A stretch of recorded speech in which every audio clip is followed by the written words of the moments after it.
Hello everyone, welcome to another revision session of our CA Foundation Business Economics। हमने पिछले session में chapter number 1 comprehensively cover किया था, that is nature and scope of business economics and types of economic system, जो अपने central problems को solve करते हैं।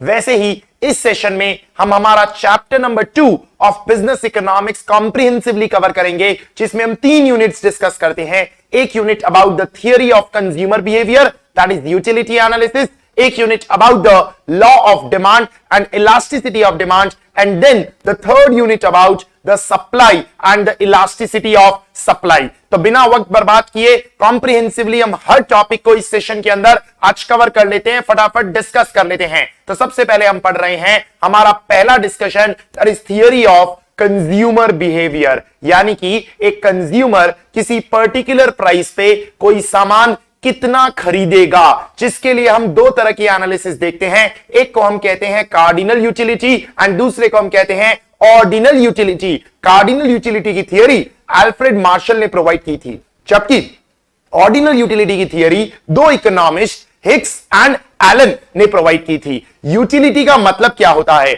अगर आप डिक्शनरी मीनिंग देखोगे तो यूटिलिटी का मतलब होता है जो चीज यूजफुल होती है, लेकिन इकोनॉमिक्स में डिक्शनरी मीनिंग का कोई मतलब नहीं है। हमारे लिए यूटिलिटी का मतलब होता है the want satisfying power of a commodity. अगर किसी सामान से आपको सैटिस्फैक्शन मिलने की उम्मीद है तो हम कहते हैं कि उस सामान से आपको यूटिलिटी मिलने वाली है। जिसमें जैसे ही हम यूटिलिटी वर्ड को समझना चाहते हैं, पहले हमारे लिए एक वर्ड आ जाता है, what do you mean by want. Want सिर्फ एक डिजायर होती है, एक इच्छा होती है, एक विश होती है हमारी, उसी को हम वांट कहते हैं। वांट की कुछ कैरेक्टरिस्टिक्स होती है, जैसे ह्यूमंस की वांट्स अनलिमिटेड होती है, उसकी एक वांट पूरी होगी तो एक और क्रिएट हो जाएगी, ये कभी भी कंप्लीट नहीं हो सकती। कुछ वांट्स इंटेंसिटी में ज्यादा पावरफुल होते हैं, कुछ वांट्स कम पावरफुल होते हैं, यानी कुछ चीजें आपको तुरंत सेटिस्फाई होती हुई चाहिए और कुछ चीजें डिलेड भी होगी तो भी चलेगा।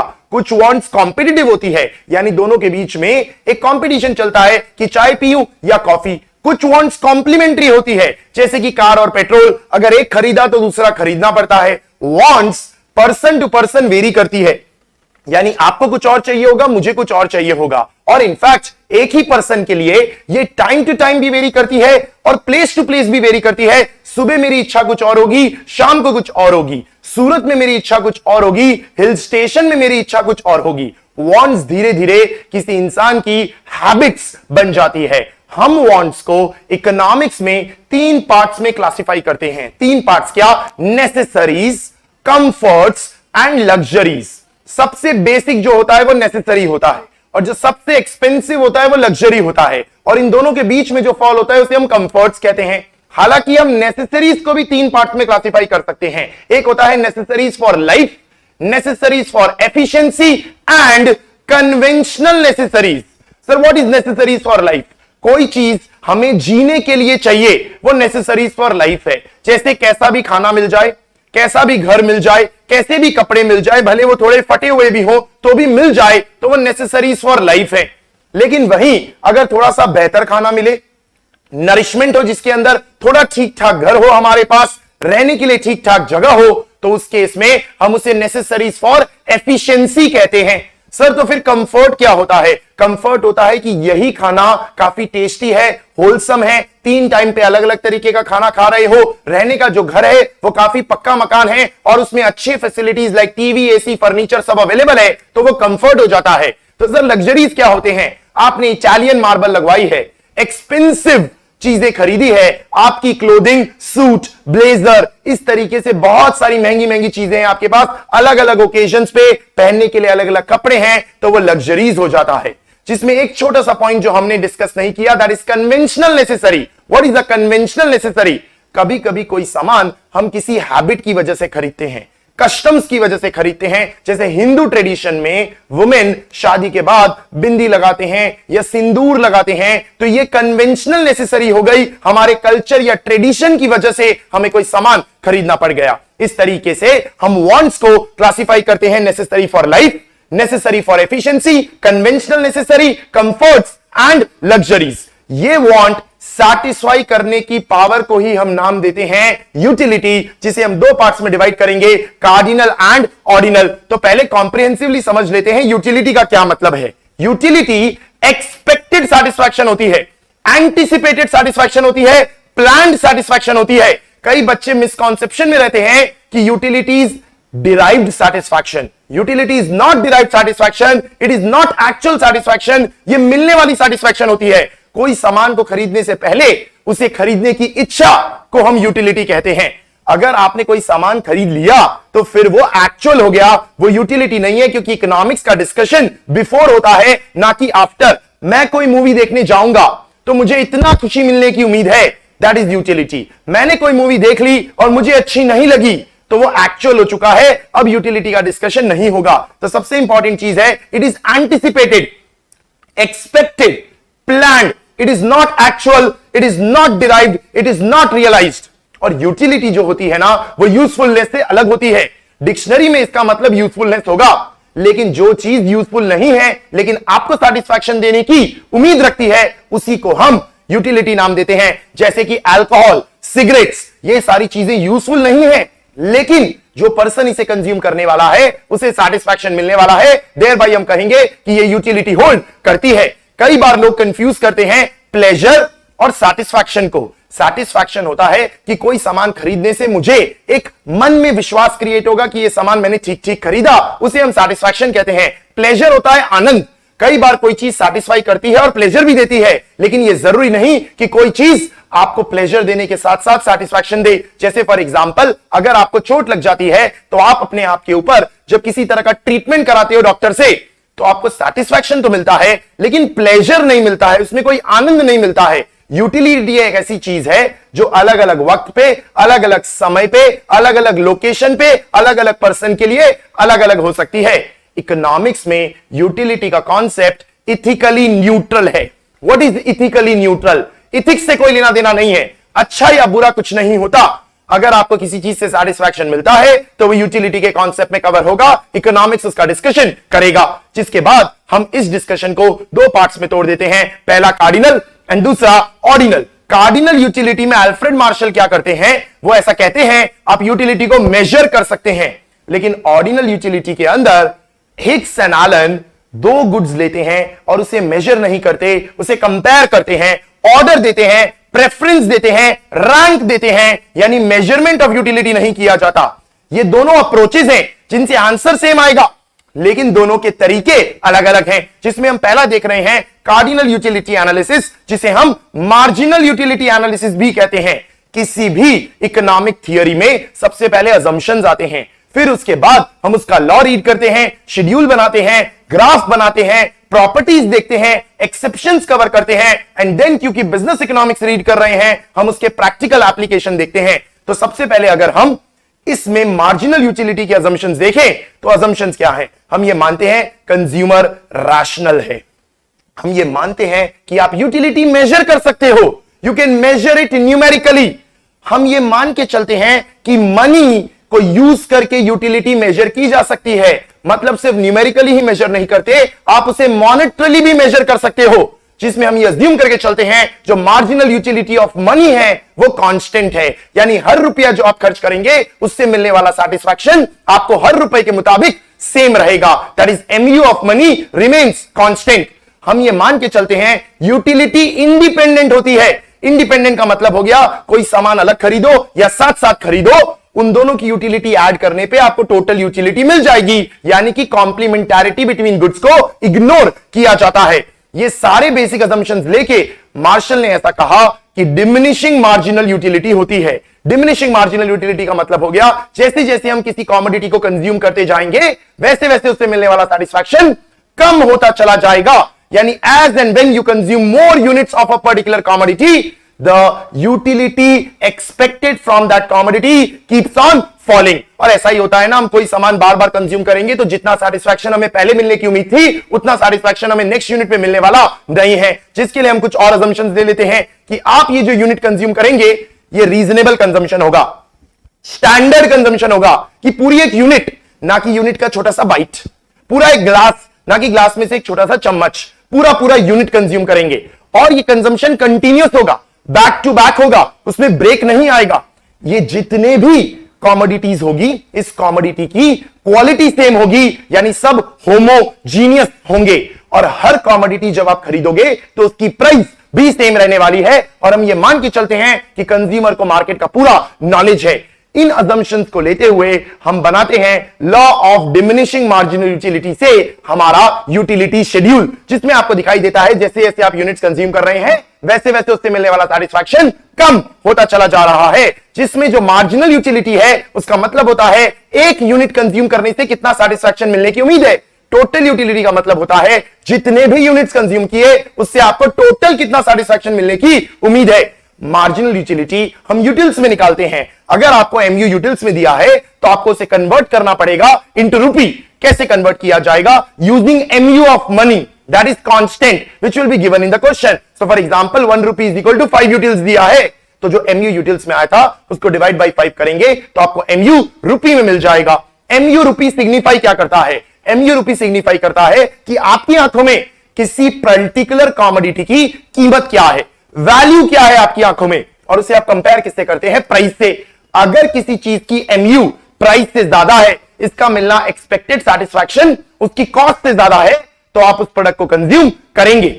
जब आपका किसी कॉमोडिटी का वैल्यू और cost that is MU and price match कर जाता है तब हम उसे कंज्यूमर इक्विलिब्रियम के नाम से जानते हैं, that is MU X is equal to P X. तो आपके सामने ये जो शेड्यूल है उसमें एमयू गिरता जा रहा है जैसे जैसे आप यूनिट्स कंज्यूम कर रहे हैं, जिसमें ध्यान दें जिस पॉइंट पे आपका एमयू 0 होता है उसे हम पॉइंट ऑफ सेटिएटी कहते हैं या सेटिएशन पॉइंट कहते हैं, जहां आपका एमयू 0 हो जाता है। वहीं जहां आपका एमयू और प्राइस सेम होता है उसे हम कंज्यूमर इक्विलिब्रियम के नाम से जानते हैं। जहां आपका एमयू नेगेटिव हो जाता है उसे हम डिसयूटिलिटी डिससैटिस्फैक्शन के नाम से जानते हैं।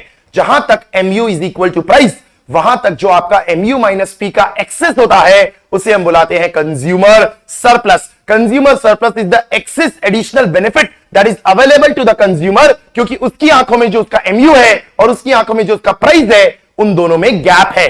जब तक MU is more then price up till consumer equilibrium, उसके सम टोटल को हम कंज्यूमर सरप्लस के नाम से जानते हैं। अगर आपको किसी क्वेश्चन में टोटल यूटिलिटी दिया है तो आप टोटल यूटिलिटी के डिफरेंस को कर करके मार्जिनल यूटिलिटी आराम से निकाल सकते हैं, और अगर आपको मार्जिनल यूटिलिटी दिया है तो उसको जोड़ जोड़ के आप टोटल यूटिलिटी भी डिराइव कर सकते हैं। इस तरीके से न्यूमेरिकल्स में हमें यह शेड्यूल बनाने को आता है। अजम्पशंस की बात हमने कवर कर ली।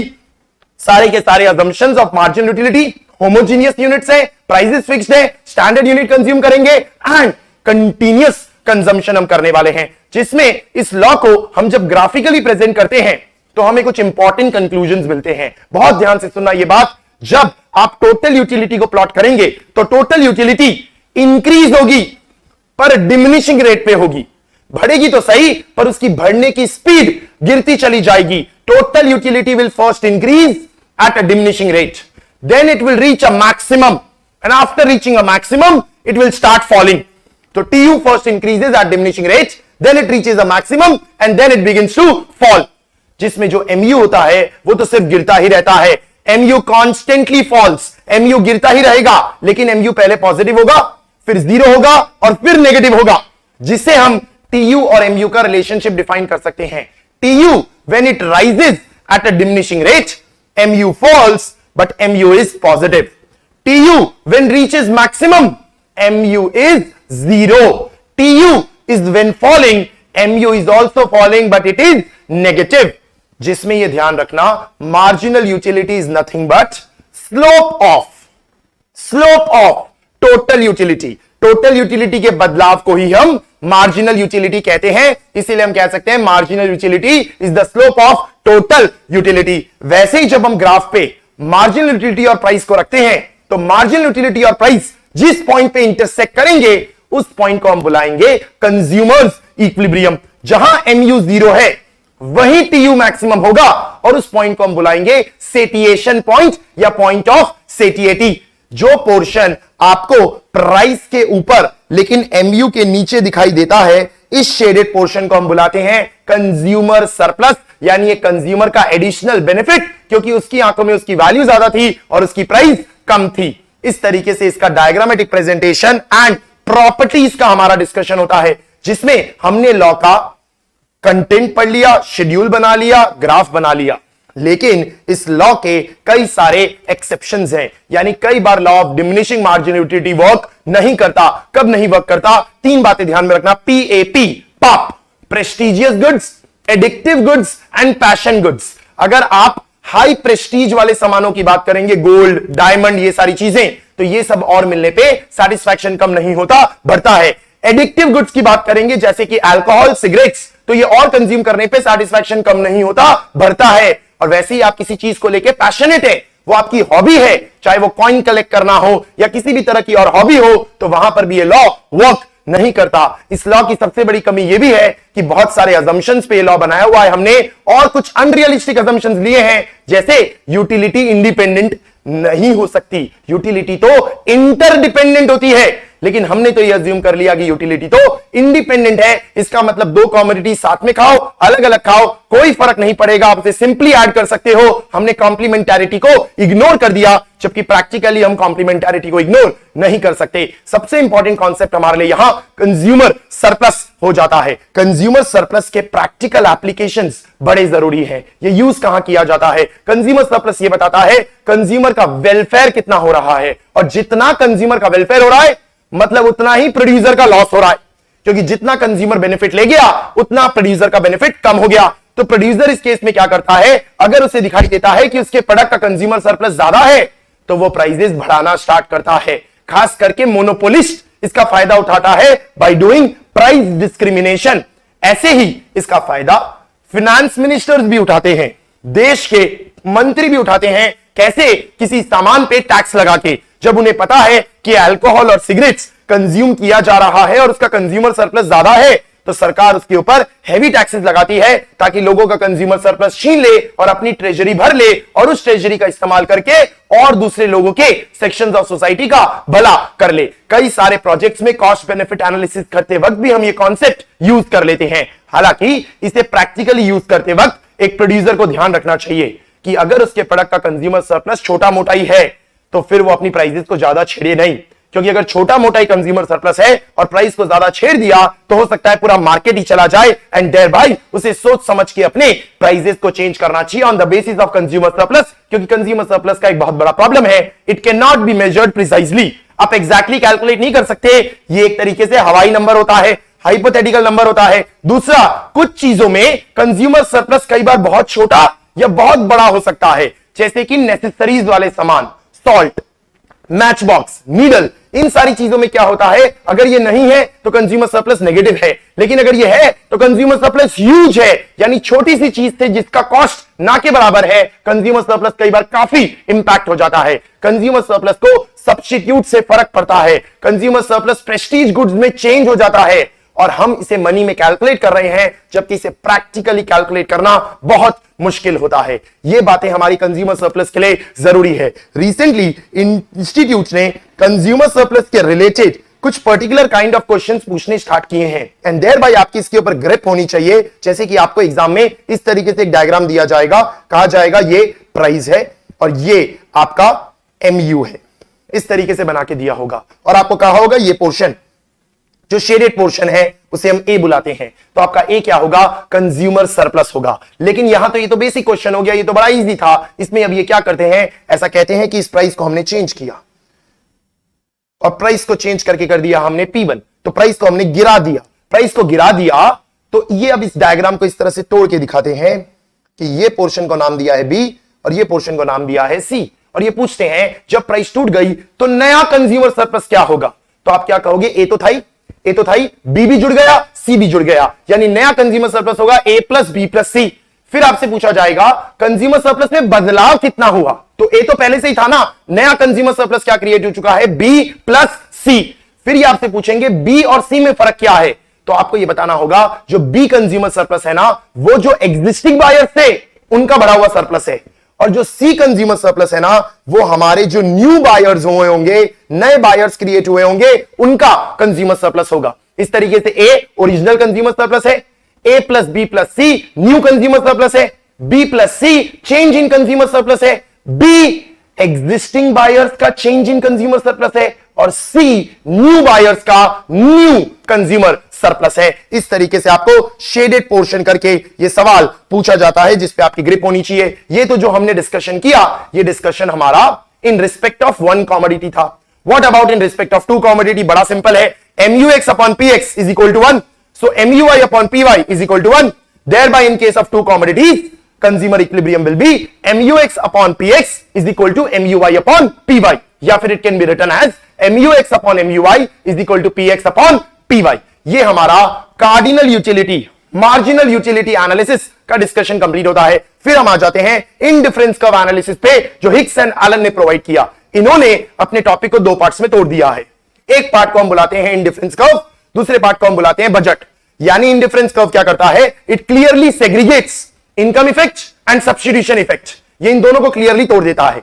इनकम इफेक्ट और सब्स्टिट्यूशन इफेक्ट मतलब सब्स्टिट्यूशन इफेक्ट में हम इंडिफरेंस कर्व कवर करते हैं, यानी सामान एक्सचेंज करते हैं, और इनकम इफेक्ट के अंदर हम बजट लाइन कवर करते हैं कि ये प्राइसेस है तो आप कितना बजट के अंदर कितना सामान खरीद पाओगे। इस तरीके से it clearly segregates income effect and substitution effect, जबकि ये काम हमारा कार्डिनल यूटिलिटी नहीं करता। कार्डिनल यूटिलिटी ये क्लियरली सेग्रीगेशन नहीं करता, क्योंकि वो MU को भी रुपये में निकालता है, प्राइस को भी रुपये में निकालता है, और फिर दोनों को इक्वेट करने की कोशिश करता है। ऑर्डिनल यूटिलिटी फर्क यही हो जाएगा कि ये मेजर नहीं करेगा, और ये ज्यादा रियलिस्टिक और साइंटिफिक साउंड करेगा, क्योंकि यहां हम टू गुड्स की बात करेंगे और उसे कंपेयर करके रैंक करेंगे। सबसे पहले हम इंडिफरेंस कर्व बनाने के लिए ऑर्डिनल यूटिलिटी में कुछ अजम्पशंस ले लेते हैं कि ये कंज्यूमर रैशनल है, एक कंज्यूमर को पता है उसे क्या पसंद है, यानी वो नॉलेजेबल है मार्केट के बारे में, उसके पास पूरी जानकारी है। हम दो गुड्स लेंगे, उसे कंपेयर करेंगे, ना कि उसे मेजर करेंगे, और ये मान के चलेंगे more is always preferred to less,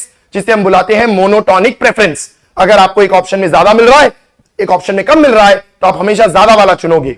और हम ये मान के चलते हैं that the consumer has a consistent consumption pattern. What is the consistent consumption pattern? It shows transitivity of choices.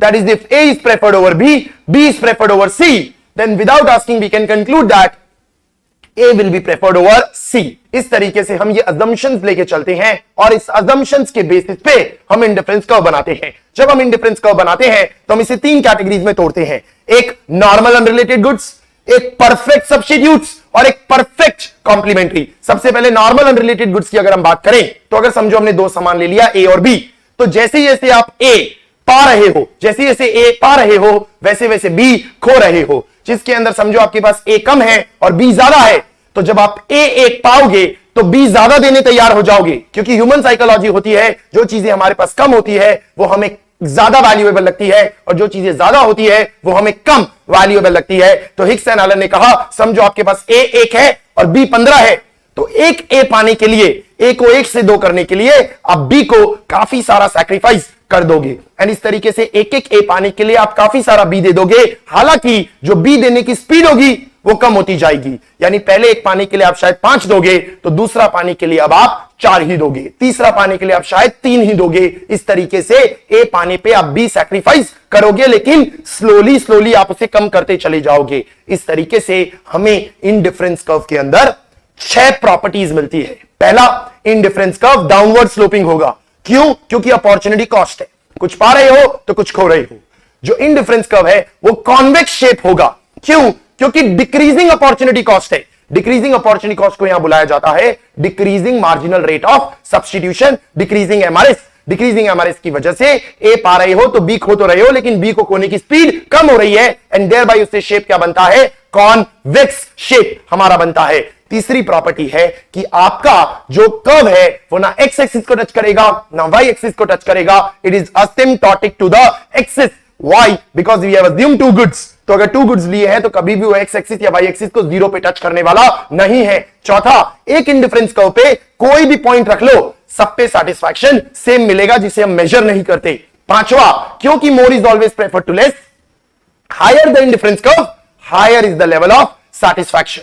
And छठा, क्योंकि दो अलग अलग कर्व्स पे सैटिस्फैक्शन अलग होता है, दो कर्व्स कभी एक दूसरे को इंटरसेक्ट नहीं कर सकते हैं। इस तरीके से ये 6 प्रॉपर्टीज से हम कई सारे आईसीज बनाते हैं, और इन ग्रुप ऑफ आईसीज को हम नाम देते हैं इंडिफरेंस मैप, जिसमें ये नॉर्मल अनरिलेटेड गुड्स में हुए। अगर समझो परफेक्ट सब्स्टिट्यूट है, तो उस केस में जो आपका शेप होता है वो स्ट्रेट लाइन होता है। क्यों? क्योंकि जो आपका एमआरएस है वो कांस्टेंट हो जाता है, वो डिक्रीजिंग नहीं होता। और वहीं अगर हम बात करते हैं अबाउट परफेक्ट कॉम्प्लीमेंट्री गुड्स, तो परफेक्ट कॉम्प्लीमेंट्री गुड्स में जो शेप है वो एल शेप्ड होता है।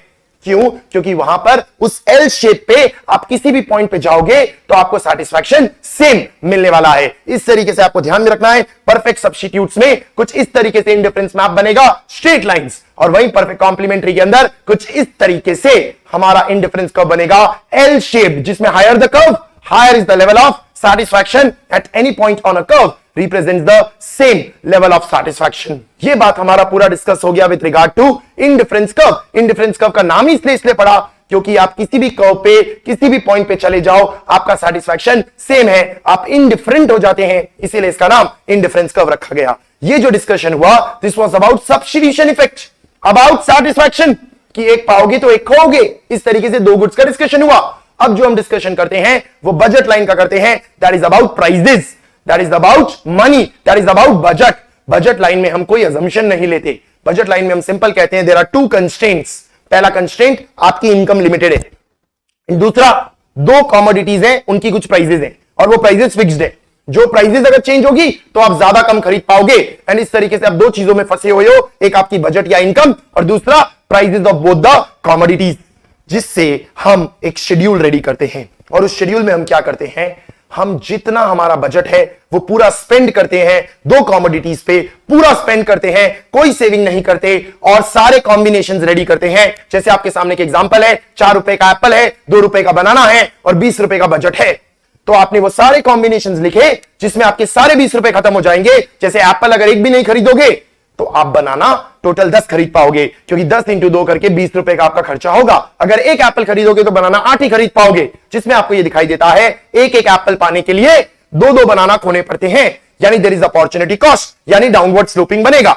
और वहीं 2-2 ही खोने पड़ते हैं, तो इसका मतलब जो आपका स्लोप है वो कांस्टेंट है, जो आपका अपॉर्चुनिटी कॉस्ट है वो कांस्टेंट है। इसका मतलब ये स्ट्रेट लाइन बनेगा। बजट लाइन में 3 चीजें आ जाती है, पहला डाउनवर्ड स्लोपिंग है, दूसरा स्ट्रेट लाइन है और तीसरा एक्स एक्सिस भी टच करता है और वाई एक्सिस भी टच करता है। अगर कोई कॉम्बिनेशन बजट लाइन पे है यानी आपके सारे पैसे खर्च हो गए, अगर कोई कॉम्बिनेशन बजट लाइन के अंदर है तो यानी कि आपके पैसे बच गए, और अगर कोई कॉम्बिनेशन बजट लाइन के बाहर है तो वो आपकी हैसियत से बाहर है, आप उसे खरीद नहीं सकते हैं। इस तरीके से जो चीजें बजट लाइन पे होती है या बजट लाइन के अंदर होती है वो अटेनेबल होती है, और जो बजट लाइन के बाहर होती है वो अनअटेनेबल होती है। इस तरीके से हमारा सिंपल डिस्कशन बजट लाइन का होता है, जिसकी हम रेडी कर लेते हैं एक equation. What is the equation of budget line? P of A into Q of A plus P of B into Q of B is equal to budget, जो एक लीनियर फॉर्म ऑफ इक्वेशन है, जिसे आप जब derive करते हो तो आपको यह पता चलता है कि इस इक्वेशन से हमें स्लोप ऑफ बजट लाइन मिलता है, और वो स्लोप ऑफ बजट लाइन होता है price of A upon price of B, या आप कह सकते हो price of X upon price of Y। इसका मतलब बजट लाइन में स्लोप निकालने के 2 तरीके हैं। जो मार्केट रेट ऑफ एक्सचेंज है उसे निकालने के, मार्जिनल अपॉर्चुनिटी कॉस्ट निकालने के 2 तरीके हैं, एक units sacrificed of B divide by units gained of A, या फिर दूसरा price of A upon price of B।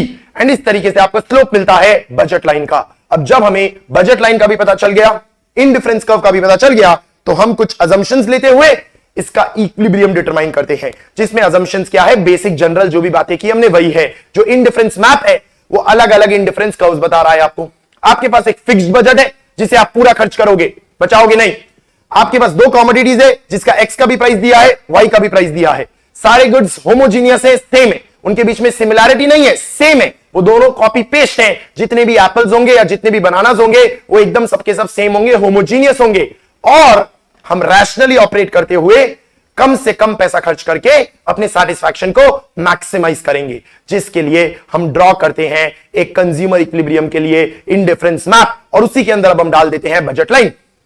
जैसे आपके सामने आपको दिख रहा है IC1, IC2, IC3। आपकी कोशिश होनी चाहिए आप ऊपर से ऊपर IC कर्व पे जाओ, लेकिन आपको यह ध्यान रखना है कि आप बजट के अंदर होने चाहिए, जिसमें आप बजट लाइन पे होने चाहिए, क्योंकि हमने यह अज्यूम किया हम सारे पैसे खर्च करने वाले हैं, पैसे बचाने वाले नहीं हैं। तो आपको इस कर्व में दिखाई देता है कि IC1 के कई सारे पॉइंट्स तो बजट लाइन के अंदर हैं, IC3 के सारे पॉइंट्स बजट लाइन के बाहर है, लेकिन IC2 का एक ऐसा पॉइंट है जो बजट लाइन को जस्ट छू के जा रहा है और उस पे बजट लाइन टैंजेंट बना रहा है। वही पॉइंट हमारा कंज्यूमर इक्विलिब्रियम होता है, जो हमारा पॉइंट जे है। इस पॉइंट पे जो इंडिफरेंस कर्व का स्लोप है और जो बजट लाइन का स्लोप है वो इक्वल होता है। मैथमेटिकली वो दोनों इक्वल होते हैं। इसका मतलब हम उसे बुलाते हैं MRS X Y is equal to P X upon P Y, that is the slope of indifference curve is equal to the slope of budget line. जब ये दोनों इक्वल होंगे तब हमारा इक्विलिब्रियम अचीव होगा। अगर आप समझो आई पॉइंट पे हो, आई पॉइंट पे और आप जे पे पहुंचना चाहते हो, आई पॉइंट पे और जे पे पहुंचना चाहते हो, तो आपको एक्स पाना होगा और वाई सैक्रिफाइस करना होगा। एक्स पाओगे, वाई सैक्रिफाइस करोगे तो आई से जे पे आ जाओगे और इक्विलिब्रियम अचीव हो जाएगा। अगर समझो आप के पे हो और आपको जे पे आना है, क्योंकि के तो आपके लिए इक्विलिब्रियम है ही नहीं, जे इक्विलिब्रियम है, तो अगर आप के से जे पे आना चाहते हो तो उसके लिए आपको क्या करना होगा, आपको एक्स सैक्रिफाइस करना पड़ेगा और वाई ऑब्टेन करना पड़ेगा उल्टा, तब जाके आप इक्विलिब्रियम पे पहुंचोगे। इस तरीके से हमारा कंक्लूजन हो जाता है MRS X Y is equal to P X upon P Y, जिसके साथ हमारा ऑर्डिनल यूटिलिटी क्लोज होता है। जब ऑर्डिनल यूटिलिटी क्लोज होगा तो हम कार्डिनल और ऑर्डिनल दोनों को एक प्लेटफॉर्म पे ला सकते हैं। दोनों के लिए टू कॉमोडिटीज वाला ही डिस्कशन करना होगा, क्योंकि ऑर्डिनल तो टू कॉमोडिटीज वाला ही है। कार्डिनल में हमने कहा था MU X upon MU Y is equal to P X upon P Y, and ordinal में हमने कहा है MRS X Y is equal to P X upon P Y. तो हम कंक्लूड कर सकते हैं MU X upon MU Y is equal to MRS X Y. That is what we can conclude as an equation because both the approaches lead to the same result। ये बात prove भी हो जाती है। इसके साथ हमारा एक यूनिट कंप्लीट हो जाता है, theory of consumer behaviour, that is utility analysis. And हम हमारे नेक्स्ट यूनिट पे आगे बढ़ सकते हैं, that is law of demand and elasticity of demand. आपको पूरी तरह से एक कंज्यूमर के एंगल से सोचना है तो आसानी से ये पूरा का पूरा चैप्टर हमें समझ आता है, जिसका अच्छा खासा वेटेज हमारी एग्जाम्स में आता है। तो हम सबसे पहले डिस्कस करते हैं what do you mean by demand. Demand का क्या मतलब होता है? चार बातें, कोई सामान खरीदने की विलिंगनेस, एबिलिटी, दाम और पीरियड ऑफ टाइम। चार चीजें, विलिंगनेस होनी चाहिए, एबिलिटी होना चाहिए, प्राइस होना चाहिए और पीरियड ऑफ टाइम होना चाहिए। अगर ये चारों बातें पूरी होती है तो हम कहेंगे that is a demand of a commodity. कई बार कुछ बच्चे कंफ्यूज ये करते हैं कि मुझे ये खरीदने की इच्छा है तो वो डिमांड है। ऐसा नहीं है। जो आपको खरीदने की इच्छा है वो तो आपका सिर्फ एक डिजायर है, वो तो आपका सिर्फ एक विश है। जब आप उसकी एबिलिटी के साथ बैक करते हो, आप उसका एक दाम कोट करते हो और एक समय तक ही आप ये डिमांड करते हो, तब उसे हम डिमांड कहते हैं, जिसमें डिमांड एक फ्लो कॉन्सेप्ट होता है। क्यों? क्योंकि ये पीरियड ऑफ टाइम के लिए डिस्कस किया जाता है, जिसमें ये सामान मुझे चाहिए तो वो इंडिविजुअल डिमांड है, ये सामान सबको चाहिए तो वो मार्केट डिमांड हो जाता है। जिसमें डिमांड टॉपिक से हम पढ़ते हैं लॉ ऑफ डिमांड, जो अगेन अल्फ्रेड मार्शल ने दिया है, जिन्होंने ये कहा किसी कमोडिटी की प्राइस जब बढ़ती है तो उसकी डिमांड कम होती है, एंड वाइसे वर्सा। इस तरीके से इन्होंने एस्टैब्लिश किया है इनवर्स रिलेशनशिप, जिसमें ये लॉ एक क्वालिटेटिव स्टेटमेंट है, क्वांटिटेटिव स्टेटमेंट नहीं है। क्योंकि सिर्फ ये बताता है प्राइस बढ़ेगी तो डिमांड कम होगी, ये नहीं बताता कि प्राइस इतने से बढ़ेगी तो डिमांड इतने से कम होगी। उसे पढ़ने के लिए हमें मैग्नीट्यूड जानना होगा, और मैग्नीट्यूड कवर किया जाता है इलास्टिसिटी ऑफ डिमांड के अंदर। ये एक लॉपसाइडेड लॉ है। What is a lopsided law? One sided law, यानी प्राइस का इंपैक्ट क्वांटिटी पे बताता है बट क्वांटिटी का इंपैक्ट प्राइस पे नहीं बताता है। हमें मार्शल ने कह दिया कि ऐसा ऐसा होगा, तो हम मान कैसे लें? तो there are reasons for law of demand. Total हम 5 रीजंस रीड करते हैं। पहला रीजन, अगर किसी सामान का दाम कम होता है, किसी सामान का दाम कम होता है तो जो उसके सब्स्टिट्यूट को कंज्यूम कर रहा था, वो छोड़ के इस सामान के पास आ जाता है। जैसे कॉफी के दाम कम हो जाने पे चाय पीने वाला कॉफी पीने लगता है, एंड देयर बाय हम कहेंगे उसने सब्स्टिट्यूट किया, जिसे नाम दिया जाता है सब्स्टिट्यूशन इफेक्ट। सब्स्टिट्यूशन इफेक्ट में प्राइस कम होने पे कुछ ऐड होता है, एंड देयर बाय हम कहते हैं substitution effect is always positive. ये हमेशा पॉजिटिव होता है। ये पहला रीजन हो गया लॉ वर्क करने का, प्राइस कम होने पे डिमांड बढ़ने का। दूसरा रीजन, जब कॉफी की दाम कम होती है, तो जो पर्सन कॉफी ही पी रहा होता है वो पर्सन को कॉफी सस्ती मिलने लगती है। जब उसकी कॉफी सस्ती हो जाती है तो कुछ सेविंग्स होती है। इस सेविंग्स को हम उसकी रियल इनकम बोलते हैं, क्योंकि पैसे का ना जाना भी पैसे की एक तरह से कमाई हो जाती है। ये जो उसकी रियल इनकम बढ़ती है, इस रियल इनकम से वो और एक कॉफी खरीद लेता है, तो हम उसे कहते हैं इनकम इफेक्ट। जो इनकम इफेक्ट पॉजिटिव हुआ तो लॉ ऑफ डिमांड वर्क करेगा। ऐसे ही हम तीसरा रीजन देते हैं कि कई बार कॉफी के दाम टूट जाने पे जो पर्सन ना कॉफी पी रहा था ना चाय, अचानक से कॉफी उसके बजट में आ जाती है, और कॉफी जैसे ही उसके बजट में आती है तो हम उसे कहते हैं अराइवल ऑफ न्यू कस्टमर्स, जो भी पॉजिटिव इफेक्ट ही होता है हमारा, यानी कुछ ऐड होता हुआ हमें दिखाई देता है। ये जो हमने 3 रीजंस दिए, ये सबसे क्रिटिकल है। पहला हमने कहा सब्स्टिट्यूशन इफेक्ट, जिसमें कोई छोड़ के हमारे पास आ गया। इनकम इफेक्ट, जिसमें हमारा ही कंज्यूमर और ज्यादा प्रोडक्ट खरीदने लग गया। अराइवल ऑफ न्यू कस्टमर, जो आज तक कुछ नहीं खरीदता था वो भी ये प्रोडक्ट खरीदने लग गया। जिसमें सब्स्टिट्यूशन इफेक्ट और इनकम इफेक्ट के सम टोटल को बुलाया जाता है प्राइस इफेक्ट। सब्स्टिट्यूशन इफेक्ट और इनकम इफेक्ट के सम टोटल को हम प्राइस इफेक्ट के नाम से जानते हैं। सब्स्टिट्यूशन इफेक्ट हमेशा पॉजिटिव होता है, बट इनकम इफेक्ट पॉजिटिव भी हो सकता है और नेगेटिव भी हो सकता है। सर मतलब किसी चीज के दाम टूटने पे जो पर्सन उसे कंज्यूम कर रहा था वो हो सकता है उसी प्रोडक्ट को और खरीदे, या ऐसा भी हो सकता है कि उस चीज के दाम कम हो जाने पे, क्योंकि उसकी रियल इनकम बढ़ गई, वो इस प्रोडक्ट को छोड़ के इससे बेहतर प्रोडक्ट खरीदने लगा और प्राइस टूटने पे उसने इसी प्रोडक्ट को छोड़ दिया। तब हम कहते हैं इनकम इफेक्ट नेगेटिव हो जाएगा। इनकम इफेक्ट जब नेगेटिव होता है तो हम कहते हैं वो सामान इंफीरियर गुड्स है, क्योंकि उस कंज्यूमर की नजरों में वो सामान अब उस तरीके का नहीं है जिसे वो खरीदना चाहता है, क्योंकि उसकी रियल इनकम बढ़ने की वजह से वो उससे सुपीरियर गुड्स खरीदना चाहता है। इसका मतलब सब्स्टिट्यूशन इफेक्ट पॉजिटिव भी होता है, लेकिन इनकम इफेक्ट पॉजिटिव भी होता है और नेगेटिव भी होता है। एंड देयर बाय हम एक एनालिसिस कर सकते हैं। अगर किसी सामान का सब्स्टिट्यूशन इफेक्ट पॉजिटिव है और इनकम इफेक्ट भी पॉजिटिव है तो लॉ ऑफ डिमांड वर्क करेगा। अगर किसी सामान का सब्स्टिट्यूशन इफेक्ट पॉजिटिव है लेकिन इनकम इफेक्ट नेगेटिव है, जिसमें लॉ वर्क करेगा या नहीं वो डिपेंड करेगा। किस बात पर डिपेंड करेगा? सब्स्टिट्यूशन इफेक्ट ज्यादा बड़ा पॉजिटिव है, इनकम इफेक्ट छोटा नेगेटिव है, तो उस केस में प्राइस इफेक्ट पॉजिटिव ही रहेगा। एंड क्योंकि प्राइस इफेक्ट पॉजिटिव ही रहेगा लॉ वर्क कर जाएगा। लेकिन क्योंकि इनकम इफेक्ट नेगेटिव था हम इसे इंफीरियर गुड्स बुलाना चालू कर देंगे। This is an inferior goods, law भले बच गया। लेकिन अगर समझो ऐसा नहीं होता, सब्स्टिट्यूशन इफेक्ट पॉजिटिव है, छोटा पॉजिटिव है, और इनकम इफेक्ट बड़ा नेगेटिव है, तो प्राइस इफेक्ट नेगेटिव हो जाएगा। प्राइस इफेक्ट नेगेटिव हो गया, इसका मतलब लॉ फेल हो गया। लॉ जब फेल हो जाता है तो हम उसे इंफीरियर गुड्स तो कहते हैं, लेकिन इंफीरियर गुड्स के साथ साथ उसे हम गिफन गुड्स कहते हैं। Giffen goods is an exception to the law of demand, which are special kind of inferior goods on which consumers spend a large portion of his income, the price of which when falls, quantity demanded also falls, and vice versa, यानी relationship inverse नहीं रह जाता, relationship direct हो जाता है। तो आपको analysis में यह बात ध्यान में रखनी है, इनकम इफेक्ट जिसका भी नेगेटिव है तो वो इंफीरियर है। इनकम इफेक्ट नेगेटिव है तो वो इंफीरियर है। इनकम इफेक्ट बड़ा नेगेटिव है और सब्सिडी इफेक्ट छोटा पॉजिटिव है तो वो इंफीरियर तो है ही, पर उसका प्राइस इफेक्ट भी नेगेटिव है, इसका मतलब वो गिफन गुड्स है। अभी गिफन गुड्स क्या है? एक स्कॉटिश इकोनॉमिस्ट थे 19th सेंचुरी में, सर रॉबर्ट गिफन, उन्होंने ये कॉन्सेप्ट दिया था जिसमें उन्होंने 2 सामान देखे थे, ब्रेड और मीट, और उन्होंने ये देखा कि ब्रेड इंफीरियर गुड्स है। जिसमें ब्रेड सस्ती हुई तो ब्रेड सस्ती हो जाने पे तो ब्रेड की क्वांटिटी बढ़नी थी, लेकिन ब्रेड सस्ती होने से जो पर्सन ब्रेड खा रहा था उस पर्सन की रियल इनकम बढ़ गई, क्योंकि ब्रेड सस्ती हो गई। तो उससे जो उसकी इनकम बढ़ी, उसने ब्रेड हटा के क्या खाना चालू कर दिया? Meet.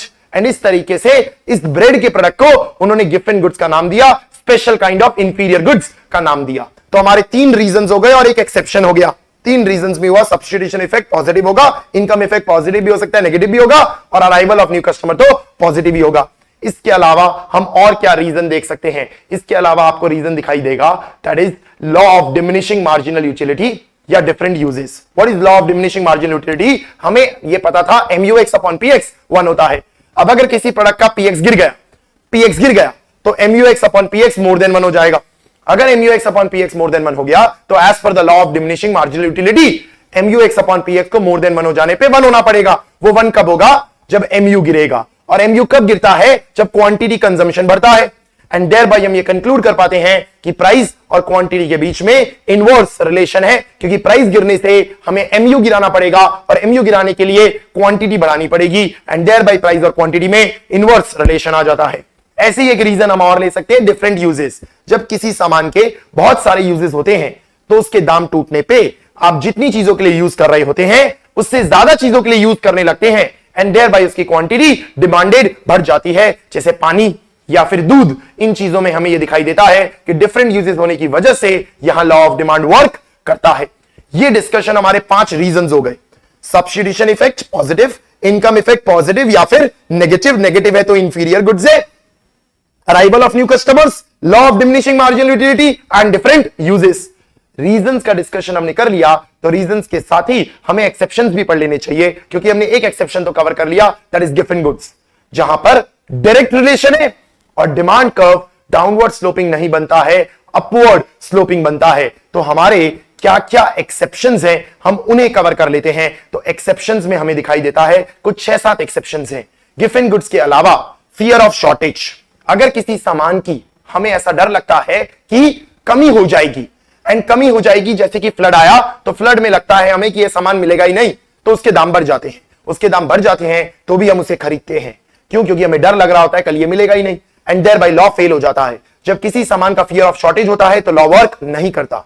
Conspicuous goods and conspicuous necessity. What is conspicuous goods? कई बार हम कोई सामान खरीदते हैं सामने वाले को अपना स्टेटस दिखाने के लिए, सामने वाले को जलाने के लिए, सामने वाले को दिखावा करने के लिए, एंड देयर बाय हम ऐसी सिचुएशन में चीज महंगी भी होती है तो भी खरीद डालते हैं, यानी लॉ वर्क नहीं करता। इसे हम कहते हैं कॉन्स्पिशियस गुड्स। वही कॉन्स्पिशियस नेसेसिटी क्या होती है? कॉन्स्पिशियस नेसेसिटी में हम किसी को दिखावा नहीं करना चाहते, अपनी प्रेस्टीज नहीं दिखाना चाहते, लेकिन क्योंकि मेरे नेबर ने वो सामान खरीदा तो मुझे भी खरीदना है, human nature, and thereby हम कोई सामान देखा देखी में खरीदते हैं तो कई बार उसके दाम बढ़ भी रहे होते हैं तो भी हम उसे खरीद लेते हैं। जैसे कि कुछ समय पहले फिजेट स्पिनर करके कुछ फेमस हुआ था और उसके अंदर लोग बस खरीद रहे थे उसे क्योंकि सब खरीद रहे थे, जबकि उसके दाम मार्केट में बढ़ रहे थे, तो वहां लॉ ऑफ डिमांड वर्क नहीं किया। स्पेक्यूलेटिव गुड्स, जब कोई सामान स्टॉक मार्केट का होता है या गोल्ड या सिल्वर होता है तो इनके दाम बढ़ते हैं तो भी लोग इसे और खरीदते हैं, क्योंकि लोगों को ये उम्मीद होती है कि ये अभी तो और बढ़ेगा, एंड देयर बाय यहां लॉ वर्क नहीं करता। कई बार लोगों को जानकारी नहीं होती, लॉजिक्स नहीं पता होते, रैशनल नहीं होते वो, एंड इसीलिए चीजें महंगी होने के बावजूद वो उसे खरीद लेते हैं। एंड ऐसे ही कई बार किसी चीज के दाम बढ़ने पे लोगों को यह उम्मीद होती है कि अभी तो और बढ़ेगा, एंड क्योंकि दाम बढ़े लेकिन यह उम्मीद है अभी तो और बढ़ेगा, लोग उसे कम करने की बजाय और खरीदते हैं ताकि और फ्यूचर राइज से वो बच सके। एंड इस तरीके से जब फ्यूचर एक्सपेक्टेशन होता है फर्दर इंक्रीज का, तब लॉ वर्क नहीं करता। इन सब सिचुएशंस में रिलेशनशिप डायरेक्ट हो जाएगी एंड आपको एक अपवर्ड स्लोपिंग डिमांड कर्व दिखाई देगा, ना कि डाउनवर्ड स्लोपिंग डिमांड कर्व। ये तो हमारे एक्सेप्शंस हो गए। एक्सेप्शंस के अलावा हम कवर करते हैं फैक्टर्स जिनसे डिमांड को और इंपैक्ट होता है। और कौन से फैक्टर से डिमांड को इंपैक्ट होता है? सबसे पहली चीज, खुद की प्राइस से जब इंपैक्ट होता है, खुद की प्राइस से जब इंपैक्ट होता है तो उसे हम बुलाते हैं चेंज इन क्वांटिटी डिमांडेड। और जब दूसरे फैक्टर से इंपैक्ट होता है, दूसरे फैक्टर्स अदर देन खुद की प्राइस, तो उसे हम बुलाते हैं चेंज इन डिमांड, जिसमें चेंज इन क्वांटिटी डिमांडेड में या तो एक्सपेंशन होगा या कॉन्ट्रैक्शन होगा, और चेंज इन डिमांड में या तो इंक्रीज होगा या फिर डिक्रीज होगा। इस तरह से 4 चीजें होती है, या तो एक्सपेंशन, या तो कॉन्ट्रैक्शन, या तो इंक्रीज या फिर डिक्रीज। अगर डिमांड का एक्सपेंशन हुआ है इसका मतलब प्राइजेस कम हुई होगी, प्राइजेस कम हो जाने पे डिमांड एक्सपैंड होती है, जिससे हमारे डिमांड कर्व पे डाउनवर्ड मूवमेंट होता है। So expansion of demand leads to downward movement along the demand curve. वैसे ही हमारे प्रोडक्ट की प्राइसेस बढ़ने पे क्वांटिटी डिमांडेड कम होती है, जिसे हम कॉन्ट्रैक्शन ऑफ डिमांड कहते हैं, एंड कॉन्ट्रैक्शन ऑफ डिमांड से अपवर्ड मूवमेंट होती है along the demand curve. Demand curve पे ही अपवर्ड मूवमेंट हो जाती है। वहीं इंक्रीज इन डिमांड, यानी हमारी प्राइस चेंज नहीं हुई, किसी और फैक्टर की वजह से हमारी डिमांड बढ़ गई, that is increase in demand, तो इससे पूरा का पूरा डिमांड कर्व राइटवर्ड शिफ्ट हो जाता है। और वहीं अगर हम कहते हैं हमारी प्राइस चेंज नहीं हुई, किसी अदर फैक्टर चेंज हो जाने की वजह से हमारे प्रोडक्ट की डिमांड कम हो गई, तो उसे हम डिक्रीज इन डिमांड कहते हैं, जिससे डिमांड कर्व में लेफ्टवर्ड शिफ्ट हो जाता है। इस तरीके से हमारे 4 केसेस बनते हैं। तो हमें खुद की प्राइस का रिलेशन तो पता चल गया, अब हमें यह जानना है अदर फैक्टर्स कौन से होते हैं। तो अदर फैक्टर्स में हम पहला डिस्कस करते हैं price of related commodities, substitute, complementary या अनरिलेटेड। अगर सब्स्टिट्यूट गुड्स की बात करें तो अगर चाय के दाम बढ़ते हैं तो कॉफी की क्वांटिटी बढ़ जाती है, इसका मतलब रिलेशनशिप डायरेक्ट होती है। वहीं अगर हम कॉम्प्लीमेंट्री गुड्स की बात करें तो अगर पेट्रोल के दाम बढ़ गए तो कार लेने का प्लान आप ड्रॉप कर देते हैं, यानी इनवर्स रिलेशनशिप हो गई। Price of complementary goods and quantity demanded of our goods are inversely related. ऐसे ही अगर हम अनरिलेटेड गुड्स की बात करें तो उसमें कोई रिलेशन ही नहीं होता, क्योंकि अगर चाय के दाम बढ़ गए तो टीवी की क्वांटिटी पे कोई फर्क पड़ने वाला नहीं है। दूसरा हम डिस्कस करते हैं एक कंज्यूमर की इनकम। जब इनकम ऑफ द कंज्यूमर बढ़ती है तो एक्सपेक्टेशन होती है कि वो डिमांड बढ़ा देगा। हालांकि ये इस बात पे डिपेंड करता है कि वो उन गुड्स को क्या समझता है। अगर किसी सामान को वो नॉर्मल समझता है तो उस केस में इनकम बढ़ने पे वो उसकी डिमांड बढ़ाएगा, लेकिन अगर किसी सामान को वो तुच्छ समझता है, इंफीरियर समझता है, तो इनकम बढ़ने पे वो उसे छोड़ देगा और उसे छोड़ के किसके पास चला जाएगा? नॉर्मल के पास। वैसे ही अगर किसी पर्सन की इनकम कम होती है तो इनकम कम होने पे अब वो नॉर्मल तो खरीद नहीं पाता, लेकिन वो क्या खरीदना शुरू कर देता है? इंफीरियर। इसका मतलब इनकम और नॉर्मल गुड्स का रिलेशनशिप डायरेक्ट होता है, लेकिन इनकम और इंफीरियर गुड्स का रिलेशनशिप इनवर्स होता है। ऐसे ही कुछ सामान होते हैं जो इनएक्सपेंसिव गुड्स ऑफ नेसेसरीज होते हैं, जैसे नमक। मेरी इनकम बढ़े या घटे, इन नमक की डिमांड पे कोई खास फर्क पड़ने वाला नहीं है, क्योंकि वो छोटी मात्रा में ही चाहिए, देयर बाय उसकी क्वांटिटी पे कोई खास फर्क नहीं पड़ता, तो हम उसे नो चेंज में कवर करते हैं। बहुत इंपॉर्टेंट चीज होती है, आप इनकम के साथ साथ डिस्पोजेबल इनकम वर्ड समझे। इनकम होती है मेरी कमाई, डिस्पोजेबल इनकम होती है कमाई में से मैंने टैक्स दे दिया। तो एक्चुअली में किसी चीज की डिमांड इंपैक्ट होगी या नहीं, वो इनकम से ज्यादा डिपेंड करता है डिस्पोजेबल इनकम पे, क्योंकि भले मेरी इनकम बढ़ी, लेकिन अगर टैक्स भी बढ़ गया तो मेरी डिस्पोजेबल इनकम नहीं बढ़ी। मेरी डिस्पोजेबल इनकम होती है आफ्टर टैक्सेस वाली इनकम। इसीलिए अगर डिस्पोजेबल इनकम बढ़ती है तो नॉर्मल गुड्स की डिमांड बढ़ती है, डिस्पोजेबल इनकम बढ़ती है तो इंफीरियर गुड्स की डिमांड कम होती है। तो हम इनकम से ज्यादा बेहतर word disposable income word use करते हैं। फिर हम नेक्स्ट पॉइंट पे आ जाते हैं, टेस्ट एंड प्रेफरेंस। अगर कोई चीज लोगों के टेस्ट एंड प्रेफरेंस में आ गया तो उसकी डिमांड बढ़ जाएगी, और अगर कोई चीज टेस्ट एंड प्रेफरेंस से निकल गया तो उसकी डिमांड कम हो जाएगी। यहां हम 4 टर्म्स पढ़ते हैं जिन्हें डिफरेंशिएट करना बहुत जरूरी है। एक को हम कहते हैं demonstration effect, bandwagon effect, snob effect और वेबलेन इफेक्ट। डेमोन्स्ट्रेशन इफेक्ट क्या होता है? उसने किया तो मुझे भी करना है, that is demonstration effect. Bandwagon effect क्या होता है? उसने किया और मुझे उसके जैसा बनना है, मुझे भी फैशनेबल बनना है, इसीलिए मैंने किया, तो दैट इज बैंडवैगन इफेक्ट। यानी डेमोन्स्ट्रेशन इफेक्ट में आपने सिर्फ देखा देखी किया, आप उसके जैसा नहीं बनना चाहते, बस उसने खरीदा तो मैंने भी खरीदा। बैंडवैगन इफेक्ट में आपने उसके जैसा सामान इसलिए खरीदा ताकि आप भी उसके जैसे दिख सको। जैसे मैंने सलमान खान के गॉगल्स देखे और मैंने वही खरीद डाले, तो दैट इज बैंडवैगन इफेक्ट। मैंने मेरे दोस्त के गॉगल्स देखे और मुझे अच्छे लगे तो मैंने खरीद लिए, दैट इज डेमोन्स्ट्रेशन इफेक्ट, क्योंकि मैं उसके जैसा नहीं बनना चाहता था, सिर्फ उसका सामान मैं भी खरीदना चाहता था। What is snob effect? कई बार लोग अपने आप को एक्सक्लूसिव बनाना चाहते हैं, अलग बनाना चाहते हैं, अगर जो कॉमन भेड़चाल होती है उससे दूर करना चाहते हैं, तो सबने जो खरीदा वो तो मैं नहीं खरीदूंगा, तो उसे हम स्नॉब इफेक्ट कहते हैं कि मैं अपने आप को एक्सक्लूसिव रखना चाहता हूं। वेबलन इफेक्ट क्या होता है? दूसरे को अपना प्रेस्टीज दिखाने के लिए, सामने वाले को अपनी हैसियत दिखाने के लिए आप महंगा सामान खरीदते हो। तो वैसे तो आप महंगा सामान महंगा हो जाने की वजह से खरीदने नहीं चाहिए, लेकिन स्टिल आप खरीदते हो ताकि सामने वाले को दिखा सको कि आप कौन हो। ये जो वेबलन इफेक्ट है, this was the name of the economist Veblen, जिनके ऊपर ये नाम दिया गया, जिन्होंने ये थियरी दी थी।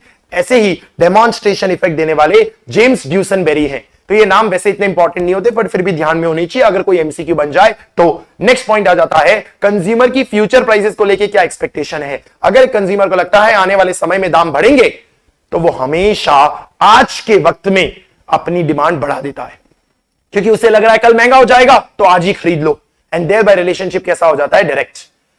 पॉपुलेशन की साइज पे भी डिमांड का इंपैक्ट होता है। जैसे भारत की पॉपुलेशन बढ़ रही है तो डिमांड भी बढ़ेगी ही। पॉपुलेशन अगर कम हो रही है, जैसे जापान की पॉपुलेशन कम हो रही है, तो डिमांड उनके देश में कम होने वाली है। सिर्फ साइज से फर्क नहीं पड़ता, उसके अंदर कॉम्पोजिशन और एज डिस्ट्रीब्यूशन से भी फर्क पड़ता है। जैसे भारत की पॉपुलेशन में ज्यादा बच्चे और जवान हैं, तो जो बच्चे और जवान खरीदते हैं उनकी डिमांड ज्यादा होगी। और वहीं चाइना की पॉपुलेशन में बूढ़ों की जनसंख्या ज्यादा है, इसीलिए जो बूढ़े खरीदते हैं उनकी डिमांड ज्यादा होगी। किसी देश में नेशनल इनकम कितनी प्रॉपरली बटी हुई है, उस पर भी डिमांड डिपेंड करती है। अगर इक्वालिटी है तो डिमांड ज्यादा होगी। जैसे अमेरिका जैसे देश होते हैं जहां पे काफी अच्छी स्टैंडर्ड ऑफ लिविंग है, हर आदमी चीज खरीदता है, इसलिए डिमांड ज्यादा होती है। और वहीं अगर इनइक्वालिटी है, यानी किसी के पास बहुत पैसा है, किसी के पास बहुत कम है, तो उस केस में डिमांड भी अनइवन हो जाती है और डिमांड उतनी नहीं हो पाती जितनी हो पानी चाहिए थी। इस पे भी डिपेंड करती है डिमांड कि कंज्यूमर की क्या क्रेडिट फैसिलिटी है, क्या आसानी से लोन मिलते हैं और क्या लोन का ब्याज रेट कम है। क्योंकि अगर आसानी से लोन मिलते हैं और ब्याज रेट कम है, ईएमआई की सुविधा वगैरह अवेलेबल है, तो डिमांड बढ़ेगी, क्योंकि हर आदमी उसे खरीदने की कोशिश करेगा। यानी कि जो रिलेशनशिप है वो इनवर्स है। गवर्नमेंट की क्या पॉलिसीज है, क्या रेगुलेशन है, इस पे भी डिमांड का फर्क पड़ता है। अगर टैक्सेस बढ़ रहे हैं तो उस केस में लोगों की इनकम कम होने वाली है, तो डिमांड कम होगी। सब्सिडीज बढ़ रही है तो लोगों की डिस्पोजेबल इनकम बढ़ने वाली है, तो डिमांड ज्यादा होने वाली है। सरकारी एनवायरमेंट क्या है, उस पर भी बहुत कुछ डिपेंड करता है। इसके अलावा और भी चीजों पे फर्क पड़ता है। मंदी चल रही है या तेजी, मंदी है तो डिमांड कम होगी, तेजी है तो डिमांड ज्यादा होगी। कोई पर्सन ज्यादा मैरिटल स्टेटस पे भी डिपेंड करता है कि वो डिमांड ज्यादा करेगा या फिर नहीं। जैसे मैरिड है तो और बहुत सारी चीजों की डिमांड बढ़ जाती है, मैरिड नहीं है तो कई और चीजों की डिमांड कम रहती है। ऐसे बहुत सारी अदर चीजें हैं जिससे डिमांड इन्फ्लुएंस होती है, जिसके बेसिस पे हम डिमांड फंक्शन बना सकते हैं। What is demand function? The relationship between price and quantity demanded, या फिर the relationship between all the factors and quantity demanded. तो जब भी आप कहते हो कि the relationship between the factors that affect demand and demand की बात कर रहे हो, तो आप डिमांड फंक्शन की बात कर रहे हो। हम डिमांड फंक्शन से डिमांड शेड्यूल और डिमांड कर्व बनाते हैं, जिसमें हमें दिखाई देता है कि डिमांड कर्व डाउनवर्ड स्लोपिंग है, जिसमें कॉन्ट्रैक्शन हमने कवर किया अपवर्ड मूवमेंट होता है, एक्सपेंशन हमने कवर किया डाउनवर्ड मूवमेंट होता है, इंक्रीज कवर किया राइटवर्ड शिफ्ट होता है और डिक्रीज कवर किया लेफ्टवर्ड शिफ्ट होता है। ये हमारे 4 कॉन्सेप्ट्स यहां पर कवर हो जाते हैं विद रिगार्ड टू डिमांड, जिसके साथ हमारा डिमांड का डिस्कशन पूरा कंप्लीट होता है, यानी लॉ ऑफ डिमांड का डिस्कशन कंप्लीट होता है, जिसमें हमने खाली क्वालिटेटिव बात की, क्वांटिटेटिव बात नहीं की हमने। अगर हमें क्वांटिटेटिव बात करनी है तो we have to move to the topic of elasticity of demand. What is the elasticity of demand? किसी चीज का रिस्पॉन्सिवनेस, किसी चीज की सेंसिटिविटी को ही हम इलास्टिसिटी ऑफ डिमांड कहते हैं। यानी कि अगर किसी चीज को मैंने थोड़ा सा छेड़ा और वो पूरा छिड़ गया तो उसकी इलास्टिसिटी हाई है, उसकी सेंसिटिविटी हाई है। और अगर किसी चीज को मैंने बहुत बदलने की कोशिश की लेकिन उस पर कुछ खास फर्क नहीं पड़ा, इसका मतलब उसकी इलास्टिसिटी लो है, उसकी सेंसिटिविटी लो है। जैसे कुछ प्रोडक्ट्स होते हैं जिनकी प्राइस जरा सी बदलो और क्वांटिटी मचल जाती है तो उसकी इलास्टिसिटी हाई है, और कुछ प्रोडक्ट्स होते हैं जिनकी प्राइसेस को कितना भी छेड़ लो उनकी क्वांटिटी में कोई खास बदलाव नहीं आता है, इसका मतलब उसकी इलास्टिसिटी लो है। As a general thumb rule, जो सामान लग्जरियस होता है उसकी इलास्टिसिटी हमेशा हाई होती है, क्योंकि उसकी प्राइसेस बदलाव हो जाने पे कंज्यूमर मचल जाता है, छोड़ देता है। लेकिन जो नेसेसिटी होती है, फूड, मेडिसिन, उसकी प्राइसेस बहुत बदलती भी है तो कंज्यूमर कहीं जा नहीं पाता, उसकी इलास्टिसिटी लो रहती है, वो स्टिल उस प्रोडक्ट को कंज्यूम करता ही रहता है। पेट्रोल, डीजल, ये सारी चीजें भी इसमें कवर हो जाती है। हम हमारे सिलेबस में 4 तरह की इलास्टिसिटी पढ़ते हैं: price elasticity, advertisement elasticity, income elasticity and cross elasticity. खुद की प्राइस से फर्क पड़ता है प्राइस इलास्टिसिटी, एडवर्टीजमेंट एक्सपेंडिचर से फर्क पड़ता है एडवर्टीजमेंट इलास्टिसिटी, हमारी इनकम बढ़ने घटने से फर्क पड़ता है income elasticity, price of substitute, price of complementary goods के चेंज हो जाने से इंपैक्ट पड़ता है, दैट इज क्रॉस इलास्टिसिटी। सबसे पहले हम प्राइस इलास्टिसिटी पढ़ते हैं। प्राइस इलास्टिसिटी में आपके सिलेबस में 4 मेथड्स हैं: percentage method using point, geometric method using point, total expenditure method and percentage method using arc. इस तरह से 4 हैं, जिसमें हम पहले परसेंटेज मेथड यूजिंग पॉइंट की बात करते हैं। Percentage change in quantity demanded divide by percentage change in price will give you the elasticity using point method. Simplify करें तो change in quantity upon change in price into original price divided by original quantity will give you the elasticity of demand. जिसमें आपको geometric method अगर देखना है तो Alfred Marshall का ही दिया हुआ ज्योमेट्रिक मेथड है, जिसमें वो क्या करते हैं, अपने डिमांड कर्व को इस तरीके से प्लॉट करते हैं। और डिमांड कर्व को प्लॉट करने के बाद कहते हैं कि एक डिमांड कर्व पे किसी भी पॉइंट पे अगर आप उसका लोअर सेगमेंट न्यूमरेटर में लिखो और उसका अपर सेगमेंट डिनोमिनेटर में लिखो तो जो निकल के आएगा वो उस पॉइंट की इलास्टिसिटी है। इस तरीके से किसी डिमांड कर्व के मिड पॉइंट पे इलास्टिसिटी 1 होती है, वाई एक्सिस पे इलास्टिसिटी इंफिनिटी होती है एंड वहीं आपके एक्स एक्सिस पे इलास्टिसिटी 0 होती है। यानी हमें 5 रेंज मिल जाती है। इलास्टिसिटी परफेक्ट है, इलास्टिसिटी हाई है, इलास्टिसिटी यूनिटरी है, इलास्टिसिटी लो है, या इलास्टिसिटी परफेक्टली इनइलास्टिक है। इस तरीके से 5 चीजें हमें मिल जाती है और एक इंपॉर्टेंट कंक्लूजन मिलता है, जिस पॉइंट पे इलास्टिसिटी 1 होती है वहां total revenue of a producer highest होता है हमारा, जिसमें हमारे टोटल एक्सपेंडिचर मेथड से इसका एलिब्रेशन मिलता है। लेकिन उससे पहले अगर हम 5 डिग्रीज की बात कर ले तो 5 डिग्रीज हमारी क्या है, perfectly elastic is the horizontal straight line parallel to X axis infinity. Second, highly elastic supply, यानी इलास्टिसिटी इज मोर देन 1। इसे जब आप ड्रॉ करेंगे तो कर्व फ्लैटर बनेगा, flatter the curve more is the elasticity. Unitary elastic supply, elastic demand, unitary elastic demand यानी elasticity is equal to 1, यानी जितना परसेंटेज प्राइस में बदलाव हुआ उतना ही परसेंटेज क्वांटिटी में बदलाव हुआ। एक unitary elastic demand curve rectangular hyperbola होता है और वो कर्वी लीनियर बनता है। रेक्टेंगुलर हाइपरबोला होता है, इसका मतलब उसके नीचे जितने रेक्टेंगल्स बनते हैं उनका एरिया सेम होता है। वहीं लेस इलास्टिक या जो इन इलास्टिक डिमांड होती है उसके अंदर इलास्टिसिटी लेस देन 1 होती है। जहां पर आपको स्टीपर कर्व दिखाई देता है, steeper the curve, lower is the elasticity and perfectly inelastic demand curve, यानी प्राइसेस कुछ भी हो जाए, क्वांटिटी डिमांडेड क्या रहती है, सेम, उसे कोई फर्क नहीं पड़ता है एंड देयर बाय उसकी इलास्टिसिटी जीरो होती है हमारी। इस तरह से हमें 5 डिग्रीज मिल जाती है। हमने 2 मेथड्स देख लिए, एक परसेंटेज मेथड यूजिंग पॉइंट्स और दूसरा ज्योमेट्रिक मेथड यूजिंग पॉइंट्स। सबसे जरूरी होता है टोटल एक्सपेंडिचर मेथड, जिसे हम टोटल आउटले मेथड भी कहते हैं। टोटल एक्सपेंडिचर मेथड में हम 3 थियरम पढ़ते हैं। अगर किसी कॉमोडिटी की प्राइस कम की, आपने किसी कॉमोडिटी की प्राइस कम की और आपका टोटल एक्सपेंडिचर बढ़ गया, यानी टोटल रेवेन्यू बोलो या टोटल एक्सपेंडिचर बोलो, प्रोड्यूसर के एंगल से बोलो या कंज्यूमर के एंगल से, बढ़ गया, यानी प्राइस और टोटल एक्सपेंडिचर के बीच में रिलेशनशिप इनवर्स है, यानी उस प्रोडक्ट की इलास्टिसिटी हाई है, उस प्रोडक्ट की इलास्टिसिटी हाई है अगर रिलेशनशिप इनवर्स है। अगर आपने किसी प्रोडक्ट की प्राइस कम की और टोटल एक्सपेंडिचर भी गिर गया, यानी रिलेशनशिप डायरेक्ट है, तो उस प्रोडक्ट की इलास्टिसिटी लो है, यानी लेस देन 1 है। और अगर आपने किसी प्रोडक्ट की प्राइस चेंज की और टोटल एक्सपेंडिचर सेम रहा, तो उस प्रोडक्ट की इलास्टिसिटी, इसका मतलब 1 है। यानी 3 ही बातें बताता है टोटल एक्सपेंडिचर मेथड की इलास्टिसिटी मोर देन 1 है, इक्वल टू 1 है या फिर लेस देन 1 है। एक्चुअली में ये कॉन्सेप्ट बहुत जरूरी है।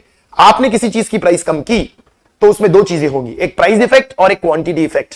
किसी चीज की प्राइस कम करने पे उसकी प्राइस इफेक्ट ये होगी कि आपको प्राइस कम करने की वजह से नुकसान होगा, क्योंकि आपका रेवेन्यू का लॉस होगा, नुकसान होगा।